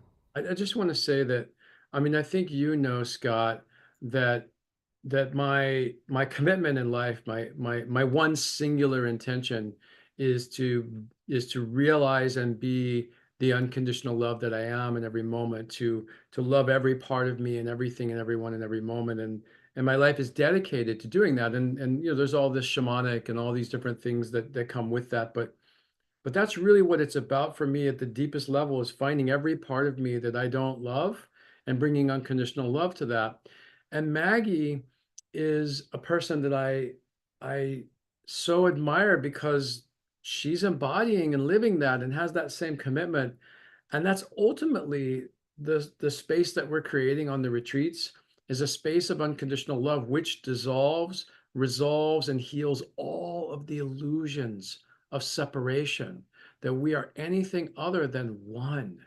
And in that, literally anything is possible. Unconditional love heals any distortion, anything that has us being anything than who we really are. And so every retreat, there's like somebody that comes with like a terminal disease or something radical that gets healed. And it's not just physical things, it's people creating their soulmate. We had somebody on this last retreat who came on a retreat 14 years ago, having failed relationships their whole life in their 50s, and finally wanted their soulmate, and created that within 1 month after the retreat, and brought that person on this retreat last week after 14 years of marriage. And it's every category, every retreat, each person is having literally what seems like a miracle because of the love. And it's easy to say to love yourself, but actually how to palpably do that in a way that actually does unconditionally love yourself is something I don't see out there too much in the world. And it is something that we do teach people how to embody and hold a container in which it occurs. And it's just beautiful, and I love it, and just had to make sure to mention that, because especially with being here with Maggie, it's one of the things I love about leading a retreat with her is that we're both now coming from that place. And I've met very few people who are really holding that commitment to loving themselves, every part of themselves, and not spiritually bypassing, which is when we take the feeling of love and we put it in place of something that we don't like.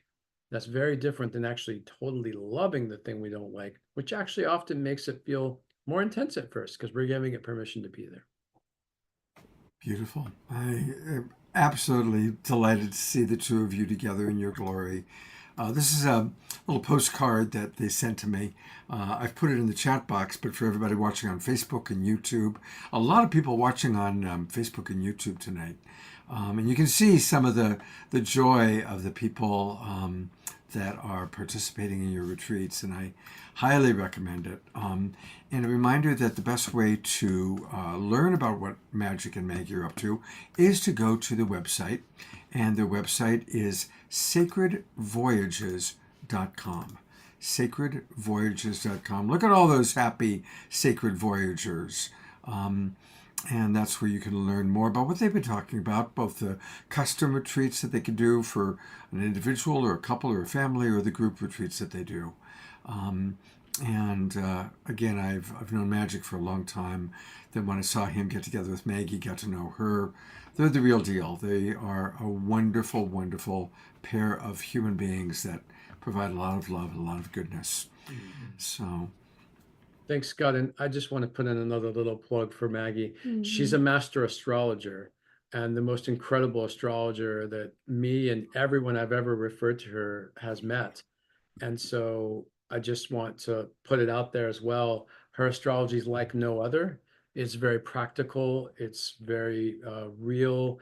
It's very positive, and it really gives you information about what you can do that can actually change your life based on your astrology in this moment.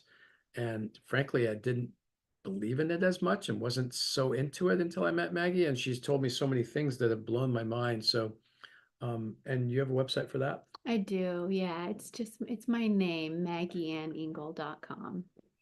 I'll go there, and while I'm going there, let me pull it up. And while I'm going there, curious, do you have any astrological insights about what's happening politically, since it's obviously a lot's going on the last 2 weeks? A lot of things have changed. Anything you can share about that? Yeah, I can give I'll try and keep it brief, but yeah, absolutely. So, last week, amidst a lot of the drama in the outside world politically, we had a very, very profound, energetic kind of gateway. We had Mars, the planet Mars, which is passion and action and masculine energy, conjunct the planet Uranus, which is frequency or vibration. It's where the collective is moving. You know, Uranus's only goal is to raise the frequency of Mother Earth and Taurus right now.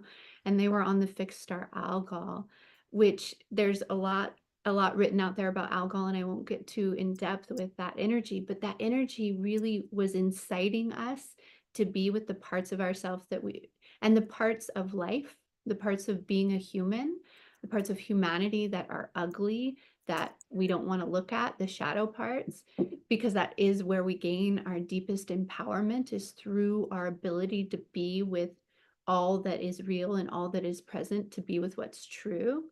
And the energy continues to push us in that way. We have Neptune at 29 degrees of Pisces, and it's only that's like the 29 degrees of Pisces is like the God point. It's the top, it's the last degree in the entire zodiac. So it's our closest connection to source, but it's also our deepest karma and dharma. And so we're having an ability as a collective society right now. Everyone in the world has the ability to transcend their karma at this point in time in a way that we will never have again in this lifetime. It's a really profound portal of energy that we're in that is really allowing us to shift patterning, right? Karma is just patterning that we repeat as souls. So we have a really, really deep, profound opportunity to move out of patterning, all while we're kind of being incited to be with that which is hard to be with. with the shadow, with the difficulty. It's all up for us to love.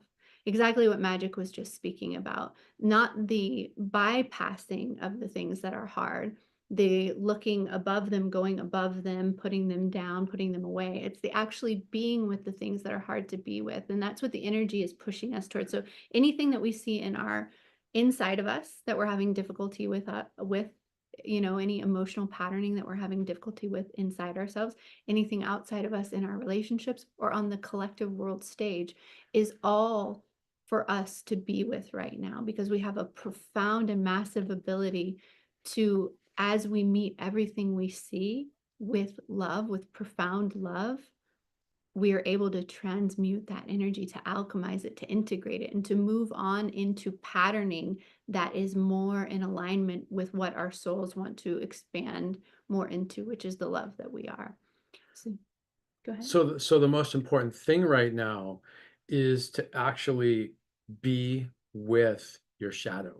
Like, there's a time for shadow work, and there's a time for just being the light and the love and divinity that you are.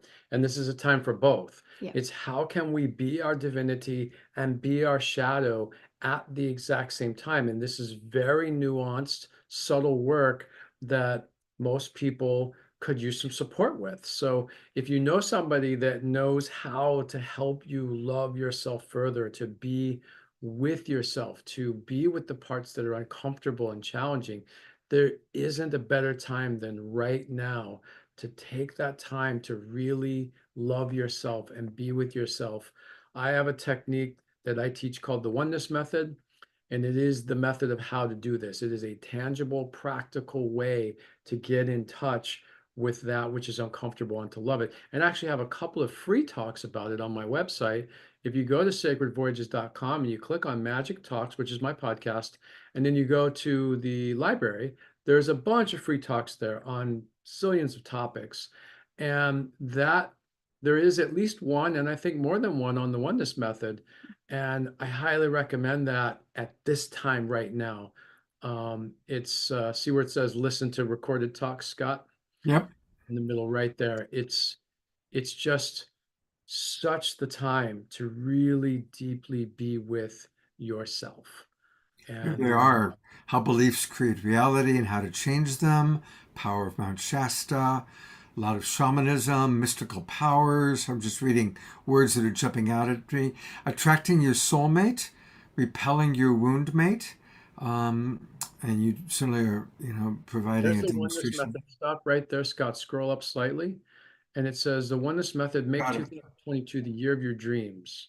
So I don't remember what's in that one specifically, but that might be one that would be really good to listen to at this time, Okay. or one of the other ones that talks about that. And then there's specific ones below there that talk about sadness, if that's one of the things for you, or fear or anger specifically. And then there's another Oneness Method one down there in the lower middle, one technique for spiritual and material intentions. Finding the greatest love, you. There's another one about how to love yourself. Magic, these are beautiful. And these are all such, I'm so glad we're looking at this. I did not know you had done so many of these podcasts. And they're all these are the topics that people need support with. So this is beautiful. Absolutely Yeah, really beautiful. try to download whatever feels ripe in the moment each month. The one coming up in August is your meditation really doing what you want it to be doing? There's something like that. I don't remember the exact title, but we use that word meditation to mean so many different things. And is the one that you're doing actually doing what you want it to be doing? Or is there some refinement or difference that you might want to adjust to your meditation? So I'll talk about lots of different types of meditations and what they do and what they don't do. And it feels like also a really important one right now as we're going more inside, and it's important to go inside. Beautiful. Thank you for all that you provided. That's really an amazing set of gifts. I also want to bring people back to Maggie and to her website because you gave a beautiful and unique astrological reading. So it gave people a little homeopathic dose of Maggie astrology. And so for a full meal of Maggie, you can book a session. Just go to her website. It's Maggie Ann Engel. And there's so it's Maggie Ann, Engel, ENGEL.com. You can book a session. You can also learn more about her form of intuitive astrology and transformational coaching. So here they are, two of my favorite people, two of the most gifted people I know, and I'm so grateful that you are spending your Saturday night on the Awakening World. Thank you so much. Thank you, Scott. I love you. So grateful to be with you as always. So appreciate you and appreciate being on the show. Yeah, look forward to seeing you soon. Hey, how are you guys making out? There's a lot of fires going on up there right now. You guys okay with the smoke? It's clear here right now. Good. It's kind of gathering a little south of here. Well, the whole time we were in Shasta, thank goodness, for 10 days it was clear. Okay. And then we're leaving for Maui tomorrow. Oh, wow. All right. Well, we could say you're here today, but gone to Maui. I like it. Yeah. Thank you so much, Scott. Yeah. Thank you Much so love. Love you guys so much. much. Love you. It's always a treat for me to bring people that I love so much onto the show. All right. Well, speaking of people that I love coming onto the show, we have a very unique opportunity to see another side of one of our favorite people, one of our favorite global peace strivers. Who is that man in the black hat? I don't know. Anyone got a mirror? Now, my understanding is that this is a different name. This is not the normal Andrew Cameron Bailey. I am now looking at. I'm one of those schizophrenic types. I've got lots and lots of different personalities. I've decided to assign names to some of them. And I now call myself Jack. So you can call me Jacko. And the name Jacko Spades, you may have seen a deck of playing cards. Well, Jacko Spades is a very, very significant member of that deck of playing cards, and I'm not necessarily playing with a full deck, as you may have noticed. So, however, I am playing music, and the baby that, Scott, you were referring, babies tend to be very small, and this one is very small. When I share my screen, you'll see it's literally tiny. It's an experimental digital distribution system for music. Now, I don't know if you know this, Scott. We met in Santa Cruz about 15 or 17 or 18 years ago at Angela and Alleluia's place. I have a long history in Santa Cruz, and Santa Cruz is where I really started my musical career and became a part of an experimental band that was wild called the 25th Century Ensemble. It was completely nuts. It was really fun because you didn't actually have to be a musician to be a member of the band. It drove a lot of people crazy. It also produced some of the strangest, most interesting, very, very unpredictable music that I've ever heard and that most people have. I ended up producing a lot of music. I became, I was writing songs and I was interested in that, but I never really thought I'd be able to be a musician or have a band or any of those things. So I got involved with bands. As anybody ever hear of the Humans from Santa Cruz, California? They were a pretty big deal for a while. We did 2 national tours. The first record I ever produced was down in Monterey at a beautiful recording studio called Super Sound. And it's called I Live in the City as opposed to City. Now these days we'd Hinduize it and call it I Live in the City because we all live in our cities, but and that's a joke. Point being, I've done a lot of music over the years, and the baby that Scott was suggesting that Connie and I had, after much striving, managed to produce this little person. I do want to say that I have produced a bunch of babies. I home birthed my 5 children, and on my youngest son's 44th birthday, which is coming up on August 1st, I'm actually dropping this record, this song, that I'm giving you all a sneak preview of this evening. It's a song for America. It's a song called America. The title is America. And it is aimed very directly at the heart of what is going on right now in the sense of, from a healing perspective, from looking back at our history. Now, I'm not American. This is my adopted country, but it's a song from just from the heart and from the soul. So I'll be sharing that in a minute. And when I share my screen, you'll see it doesn't fill the whole screen because it's a baby. It's little. It's called an SDS, and that stands for Secure Digital Single. It's my personal invention. Do you remember the little 45 RPM records that we all used to buy back in the day? I mean, Sure, I remember that. Yeah. I put out a bunch of them with my brother and with various other people. You'd have an A side and a B side, and my brother would do a side and I'd do a side, and we put out a single. And then I produced an album in Santa Cruz called Surf City Underground, which was a compilation that had 16 songs by 13 different unsigned bands, stuff like that. Just a whole lot of fun, a whole lot of education, and really close to my heart. And then all through the 90s, I had a band in the Hamptons and New York City called Deja Voodoo. Deja Voodoo is a term with a meaning. Firstly, the music was based on authentic voodoo rhythms from West Africa. We actually had a voodoo priest teaching us these rhythms, and it was an experimental band that combined Western instruments with African, authentic 2,500-year-old authentic African rhythms. So that's a whole adventure that I don't think anybody in this group knows about at this point. Deja Voodoo means you are absolutely certain that you've never been here before. So this is, that's what that one means. And what has just recently happened, I think most of you know, Connie and I went to Australia for 3 months in the earlier part of this year. And I came across something in Australia, which is interesting. There's a very powerful element of AI, artificial intelligence, involved in it. It is the best description, it is a virtual recording studio in the cloud.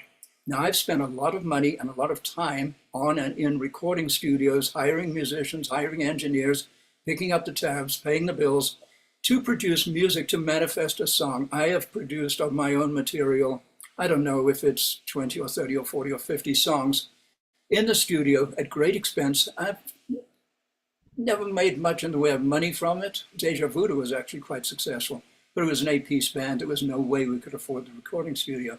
So enough of that.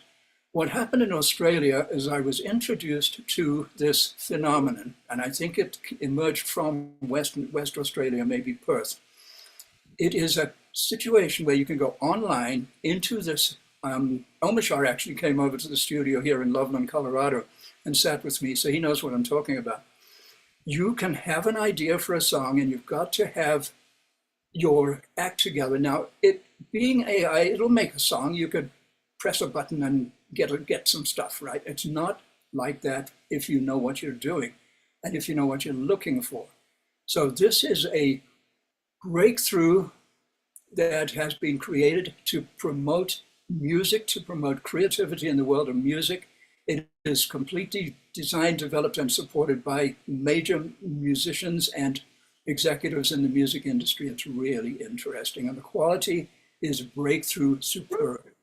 So I'm also a novelist, and I'm a story writer, aside from being a songwriter. So I have created a fictitious character based on this guy you're looking at right here. This photograph of me, as you will see, I fed it into AI and made a CD cover for myself. So you'll see the fake me, whose name is Jack owes spades. And I've got a whole story about him. I know exactly what he did I know what his daddy did before he was born. I've got the whole backstory of him. He's got an album that's ready to, he's got, what does he have right now? 16 songs, I believe. You're about to hear the first of them. I'm going to drop one song a month at least over the next coming period of time. And let's go ahead and I'll share my screen. And I'd love your feedback on this. I am hoping that this will hit the heart of America and help us to remember what the vision was about this country, what the potential is of this country that is yet to be manifested. And at this point, a lot of people in this country need a very big reminder of what this country is really all about, because I think it's the most dangerous moment in American history. I also think it's the most dangerous moment in human history. So here's a song. Now, a lot of Jacko Spade songs are tongue-in-cheek. Some of them are really funny. Many of them are deeply philosophical, because that's two sides of me. And let me share my screen and let's see what we can do here. Let's see. This one? This one up here? You sure? Double click. Double click what? No, we won't. I mean, what I want to do is. Okay, there we are. So there we are. See, there's Meet Jacko Spades. You can call him Jacko. And he can really, really sing. He can sing a lot better than I can, because the remarkable thing about this system is that this does not violate anybody's copyright. It is not any particular individual. It is a creation that is made from whatever the pixels of music are. We know what the pixels of video, visual images are, but what are the pixels of music? Somehow this is able to assemble this, and I'm able to control it. I wrote every aspect of the lyrics. I did all of the arranging. I'm actually the producer here of a vision. And as you can see, the song's called America. And if I move my cursor over to see what happens, I hit play and we'll be able to listen to the song. So here it is, friends, America. And this is a world premiere sneak peek preview. Please enjoy. In the year of our Lord, 1620, they came seeking freedom to a land of plenty, with hope in their hearts on a desolate shore. The Pilgrims landed, never been here before. America, America, the land of the free, have we strayed so far from liberty? In the echoes of history, can we find our way? America, I beg you, don't let the dream decay.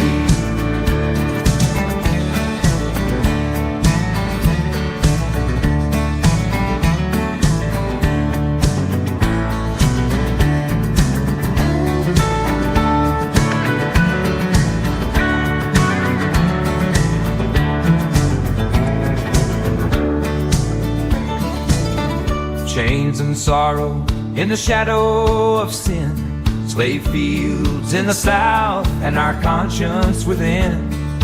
Brothers turned foe in an uncivil war. Freedom for all, a heavy burden we bore. America, America, where we all paid the cost. In the blood of the fallen have we finally lost. In the echoes of history, can we find our way? America, I beg you, don't let the dream decay.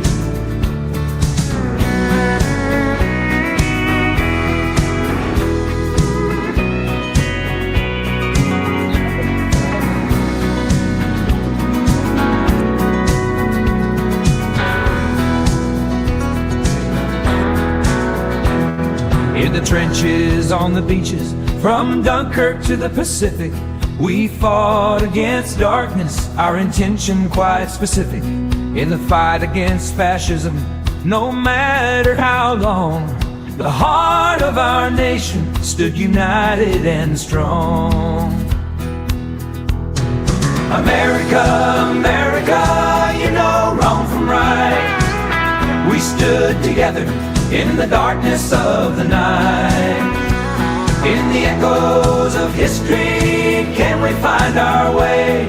America, I beg you, don't let the dream decay.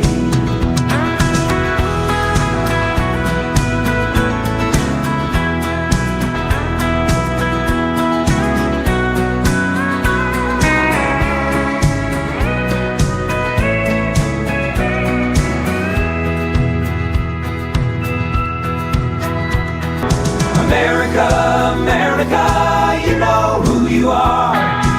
The fight for freedom, we've made it this far. In the echoes of history, we can find our way. America, I beg you, don't let the dream decay.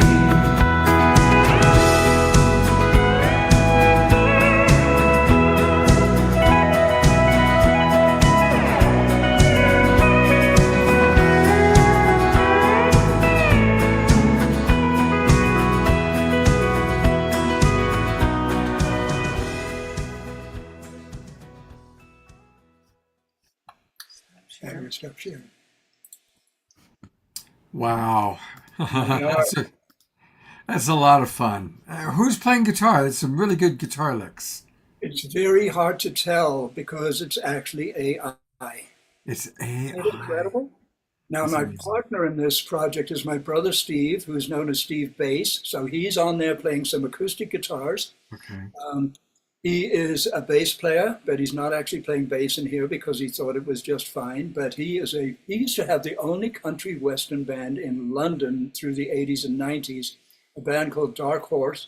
Then he met an American girl, moved to Miami, got married and moved to Miami, where he has a recording studio, and he's a much sought after bass player and singer-songwriter and record producer, and does really beautiful work. And he's my mastering engineer. And so this guy doing country western, I was really puzzled. I never got into it. I'm a Brit, right? So I'm into Beatles and Stones and stuff. And I asked him once at his studio in London, I said, what is it? And he played me something. He said, listen to this. He said, what hits you about it? I said, well, the quality is superb. He said, that's the point. Nashville music is so superbly engineered, played, performed, and so on. So this is literally, in my opinion, Nashville quality, and it was done in the cloud. Amazing. Amazing. Well, we are 45 minutes over Yeah. our agenda time, but Ayada has something she wants to share. Okay.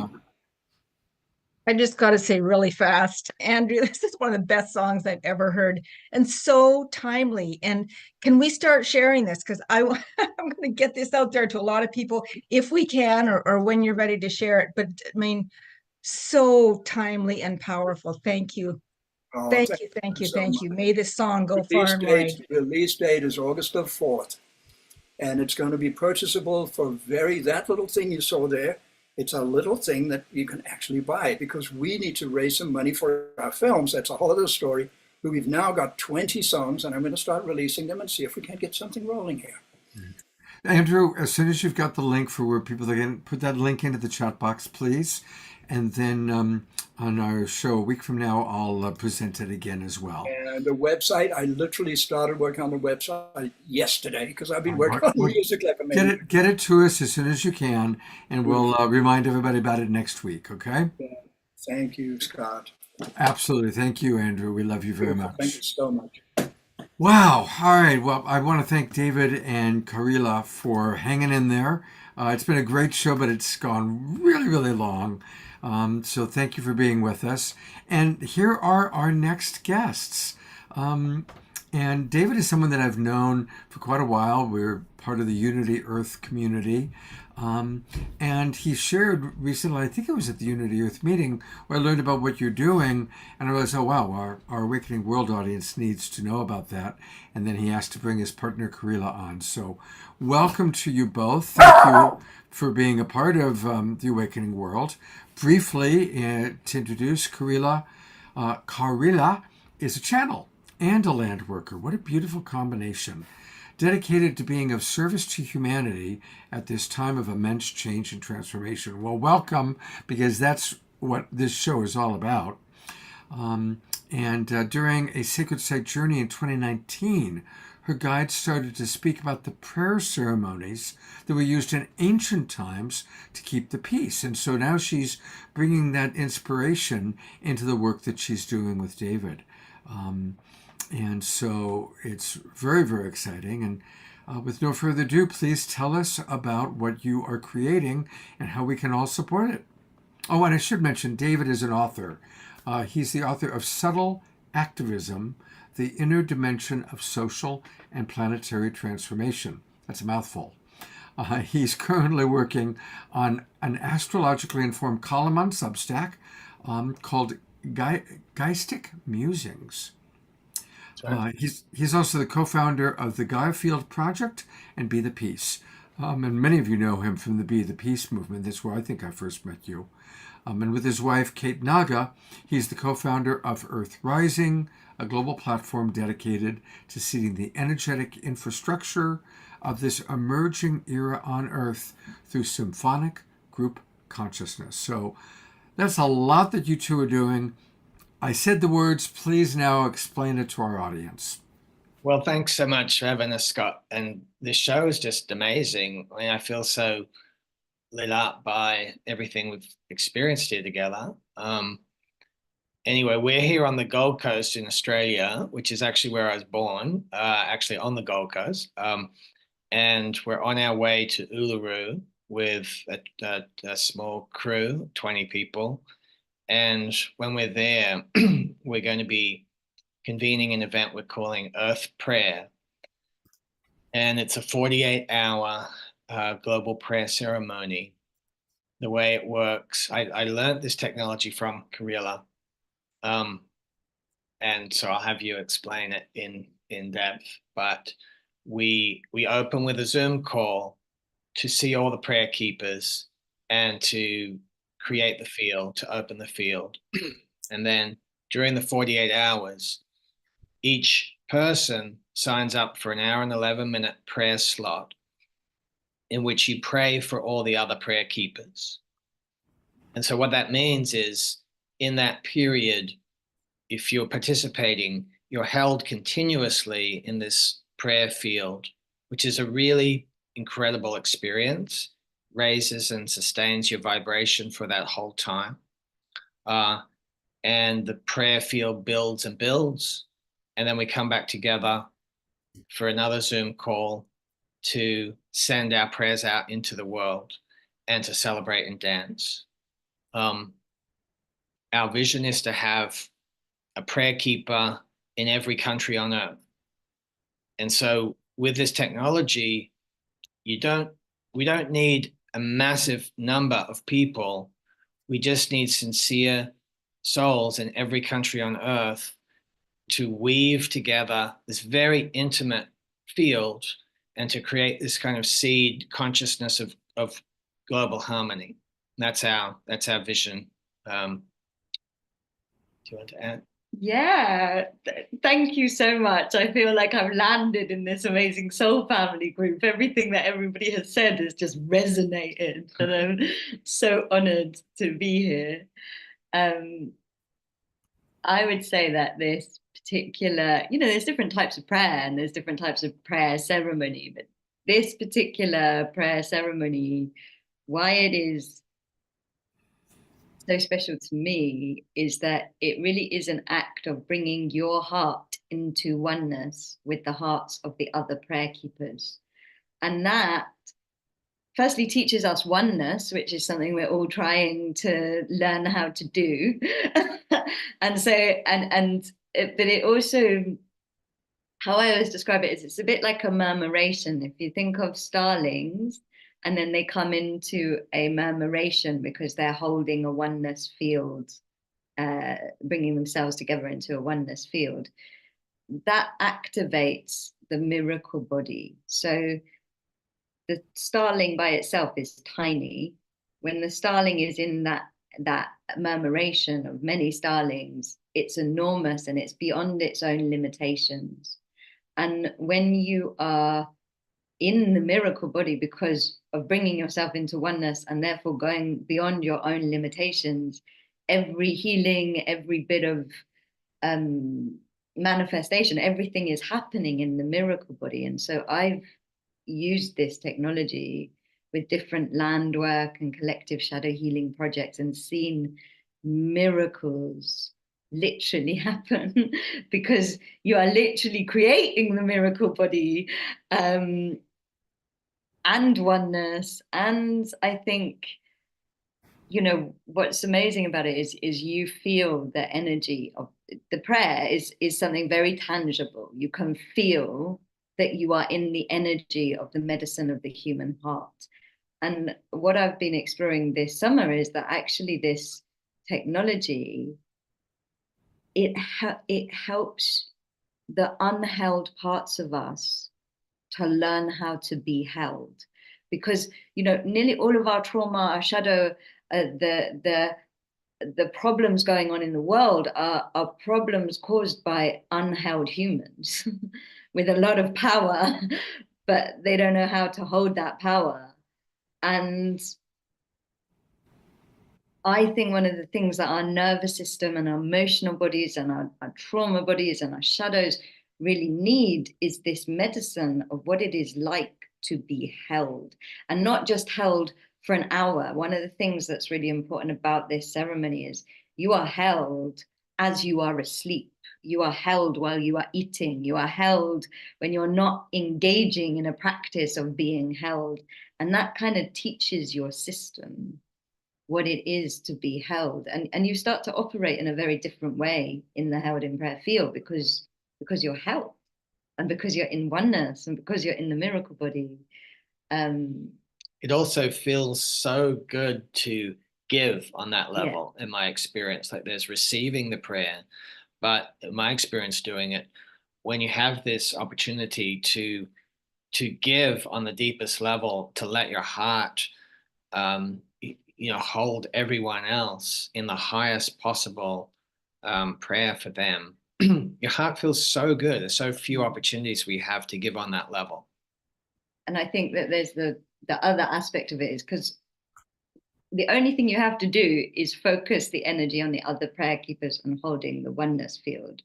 Otherwise, you can pray in any way. And there's this beautiful prayer weaving that happens where we have prayers with like Hindu prayers are being mixed in with pagan prayers, are being mixed in with Christian prayers, are being mixed in with people just speaking from their heart, with people holding the silence. And so you're getting this weaving of ancient magic and ancient knowledge also happening, which I feel like does something very important for our DNA.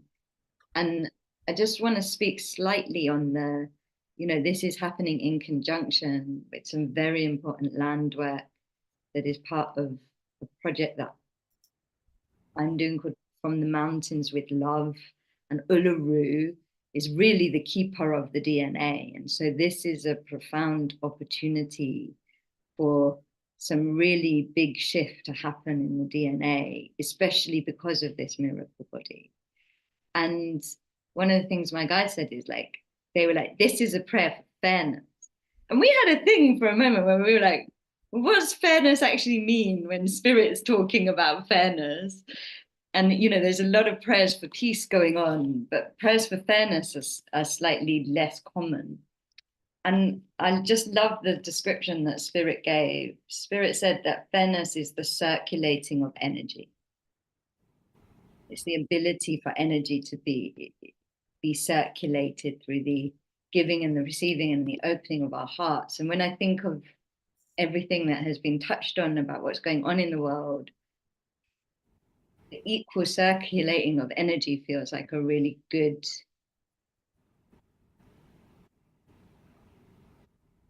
antidote, maybe, or a way to move forward, or a medicine.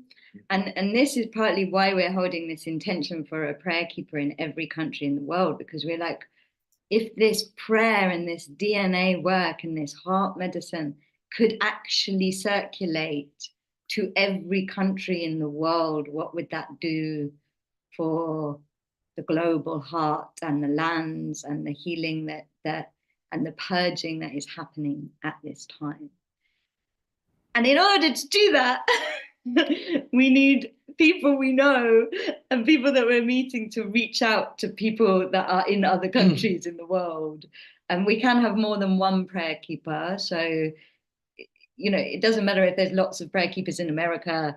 The prayer keepers will be where they are meant to be. But just this idea of trying to circulate the prayer to every country in the world feels important for its theme of fairness. Yeah.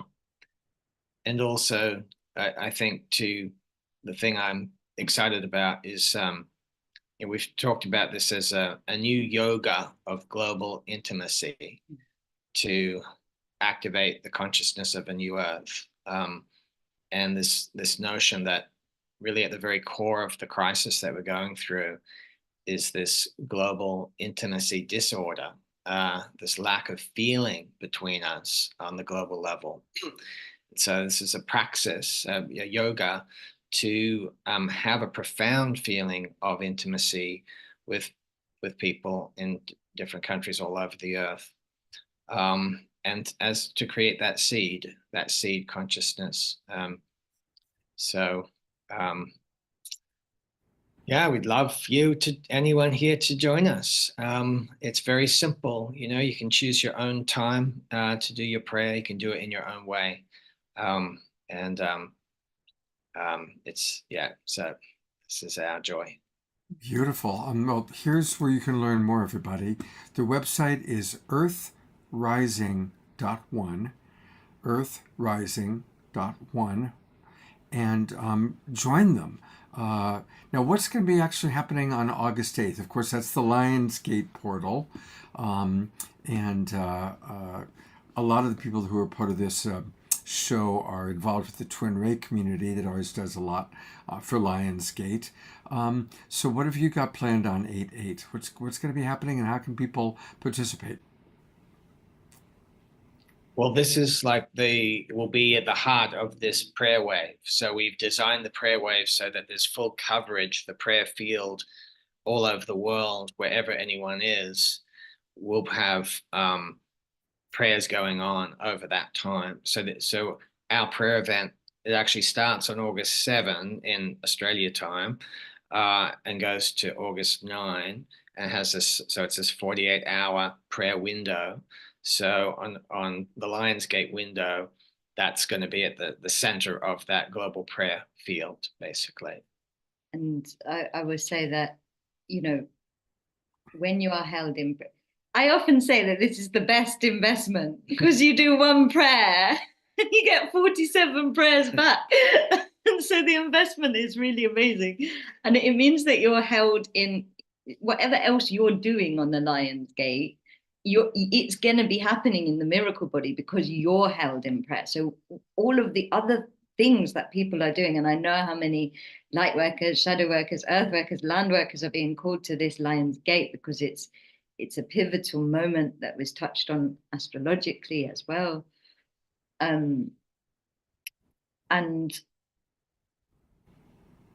it means that whatever you're doing is happening in the miracle body. And there is stuff that, like, included within the prayer, there's this very important journey that is about rebalancing the DNA so that the imbalances caused from past collective traumas get sorted out. That's how I'm going to be using the miracle body at some point on the Lionsgate, as well as the land work that we're doing in Uluru and the mountain coding. But I think that anybody doing anything within that prayer field, especially in service to the collective, is just going to feel this incredible magnification of what they're doing. Like, the healing goes deeper, the manifestation gets stronger. Everything is happening in the miracle body when you're held in prayer. We're also emphasizing the love that every person has, the natural love that everyone has for their homeland. I'm going to be in my homeland, and part of the field that we're going to create will invite everyone to feel that natural love they have for their homeland, and to weave that together into a shared river of love. And there's something about doing it that way. It accesses this kind of global field at the heart level. It's a very completely different angle than going in through culture and politics and all this sort of thing. It's like accessing it through our natural love for the homeland. It's just going to be this very beautiful global field that will come from that way in, I think. And I also think that the prayer field and what we co-create and co-weave will be offered to Uluru and will be seeded into that great power, solar plexus of the world. We're seeding, we're coding that prayer is power, that hearts in oneness is power, that our togetherness and our fairness and our co-weaving is power. And so there's also this seeding that is happening through the land. Yeah. Beautiful. It's so good to meet you and introduce you to your new community. Thank you. We are the Global Peace Tribe, and it's beautiful how you are really helping to create a global movement. And it's actually a perfect segue because the big announcement that I wanted to make is that we are going to have a special event on Monday night with Marianne Williamson. And you're talking about prayer. Well, Marianne, one of the major, she's been running for president on the Democratic ticket. She's won over 500,000 votes. And one of her stances was, we need somebody in office who's not afraid to pray. And not just hold a Bible and sell Bibles, as one particular political candidate does, but to really, truly pray. And we all have known Marianne for decades, and she's very source connected. That's her whole thing, is tuning into source. She has a great line: meditate in the morning, kick ass in the afternoon, and be grateful in the evening. And so Marianne is going to be coming back. She actually called me when Biden dropped out of the race, and an opening kind of came up. She said, Scott, we are mobilizing all of our closest friends to make a run for the presidency. She has since really come to understand that Kamala Harris and all the Democrats are lining up behind her. But she still has an important voice, and we want Marianne's voice to be heard. We want Marianne to be able to speak at the Democratic Convention, and so we want to support her. And so Marianne has agreed to come on to a special edition of The Awakening World that's going to be taking place this Monday night. So everybody notice, Monday night, regular time that we always start, 6 o'clock Pacific time. And once again, I'm invited Tangela and Deborah Giusti to co-host with me. So we'll all be asking questions of Marianne, and of course, Omashar will be with us.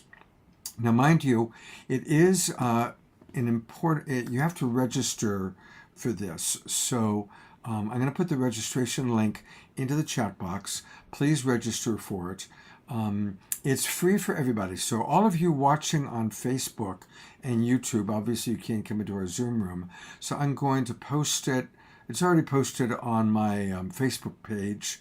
If you take a look there, you can easily find it and register. It's free. For all of the people in our Zoom room, I will send the link out to you on Monday, but it's also helpful if you register, that way you'll automatically get it in an email. And please do join us Monday night at 6 p.m. Pacific time for Marianne Williamson joining us. It's going to be a very special night, and we'll try and take some of your questions for her.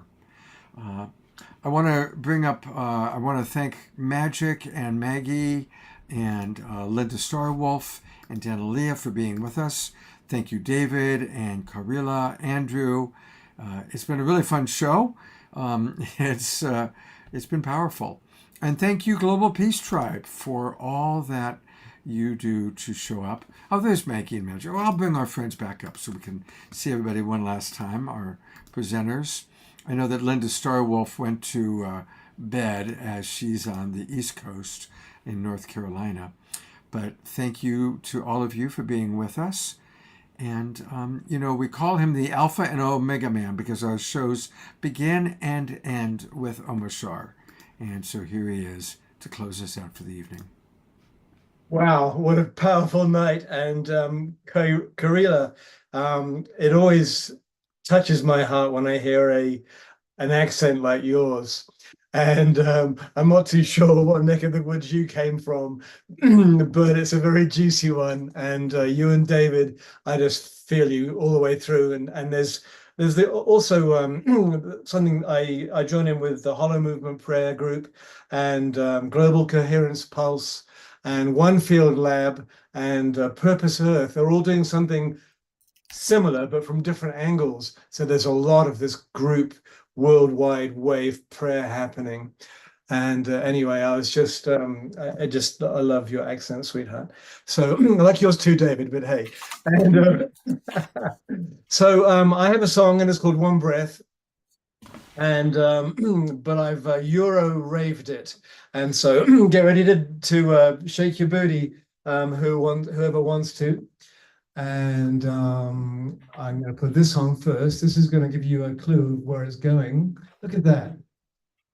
Aha. And you see in the background? Yep, there's the Glastonbury tour. Here we go. All right. Me, me, me, me.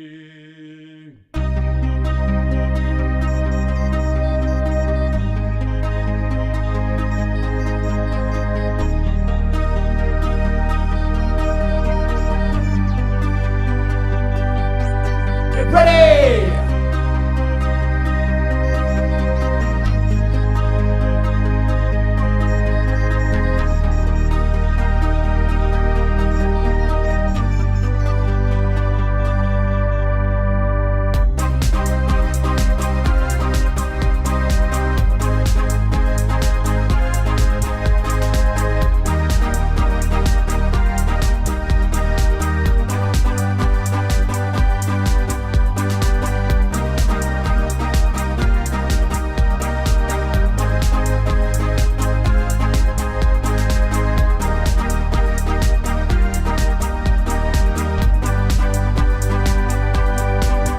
I believe in true love. It's opened up my heart, leading me, leading you to new beginnings. And I believe in the one love that takes you by the hand, and you hear in a whisper of something to show you. Each day a new creation, a golden path before us. Our angel wings, they open and soar us to new heights of understanding. Go!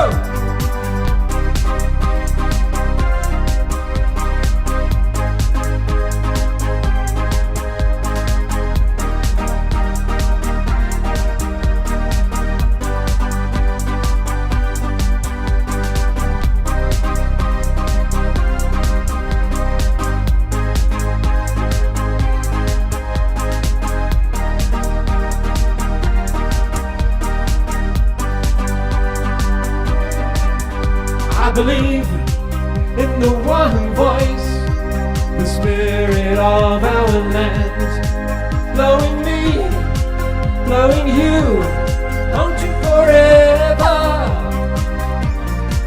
And I perceive not so far away, a world that breathes as one. So I live for this day and no more tomorrow. Each day a new creation, a golden path before us. Our angel wings, they open and soar us to new heights of understanding. Bum, bum, ba-dum, ba-dum, bum, bum, ba-dum. Bum, ba-dum, ba-dum, ba-dum, ba-dum. Bum, ba-dum, ba-dum. Oh, oh, oh, oh, oh. Bum, ba-dum, ba-dum, bum, ba-dum. Bum, ba-dum, ba-dum, bum, ba-dum. Bum, ba-dum, ba-dum. Oh, oh, oh, oh. Each day a new creation, a golden path before us. Our angel wings, they open and soar us to new heights of standing. One last time.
That is as peppy an Oberschur song as ever. Wow. And you got everybody up and moving and grooving. I've never seen Ayada move like that before. So, fantastic. Yeah, man, you just got to do it sometimes. Everybody, I love you all so much. Thank you for being here. I look forward to seeing you all on Monday night. And please share Monday night with everybody. Let's get a really nice audience for Marianne. She is really so precious to us, and it means a lot for her to come. We are her tribe, as she says, we are her tribe. So let's all show up on Monday night. And yes, it will be recorded, but come on into the Zoom room. That's always best. Much love to all of you. I will see you on Monday night. Take care. And remember, tomorrow is Sunday, and we can make any Sunday, any moment sacred by choosing to see the divinity in all. So let's all practice seeing the divine, including when you look in the mirror. Take care, everybody. God's blessings and good night.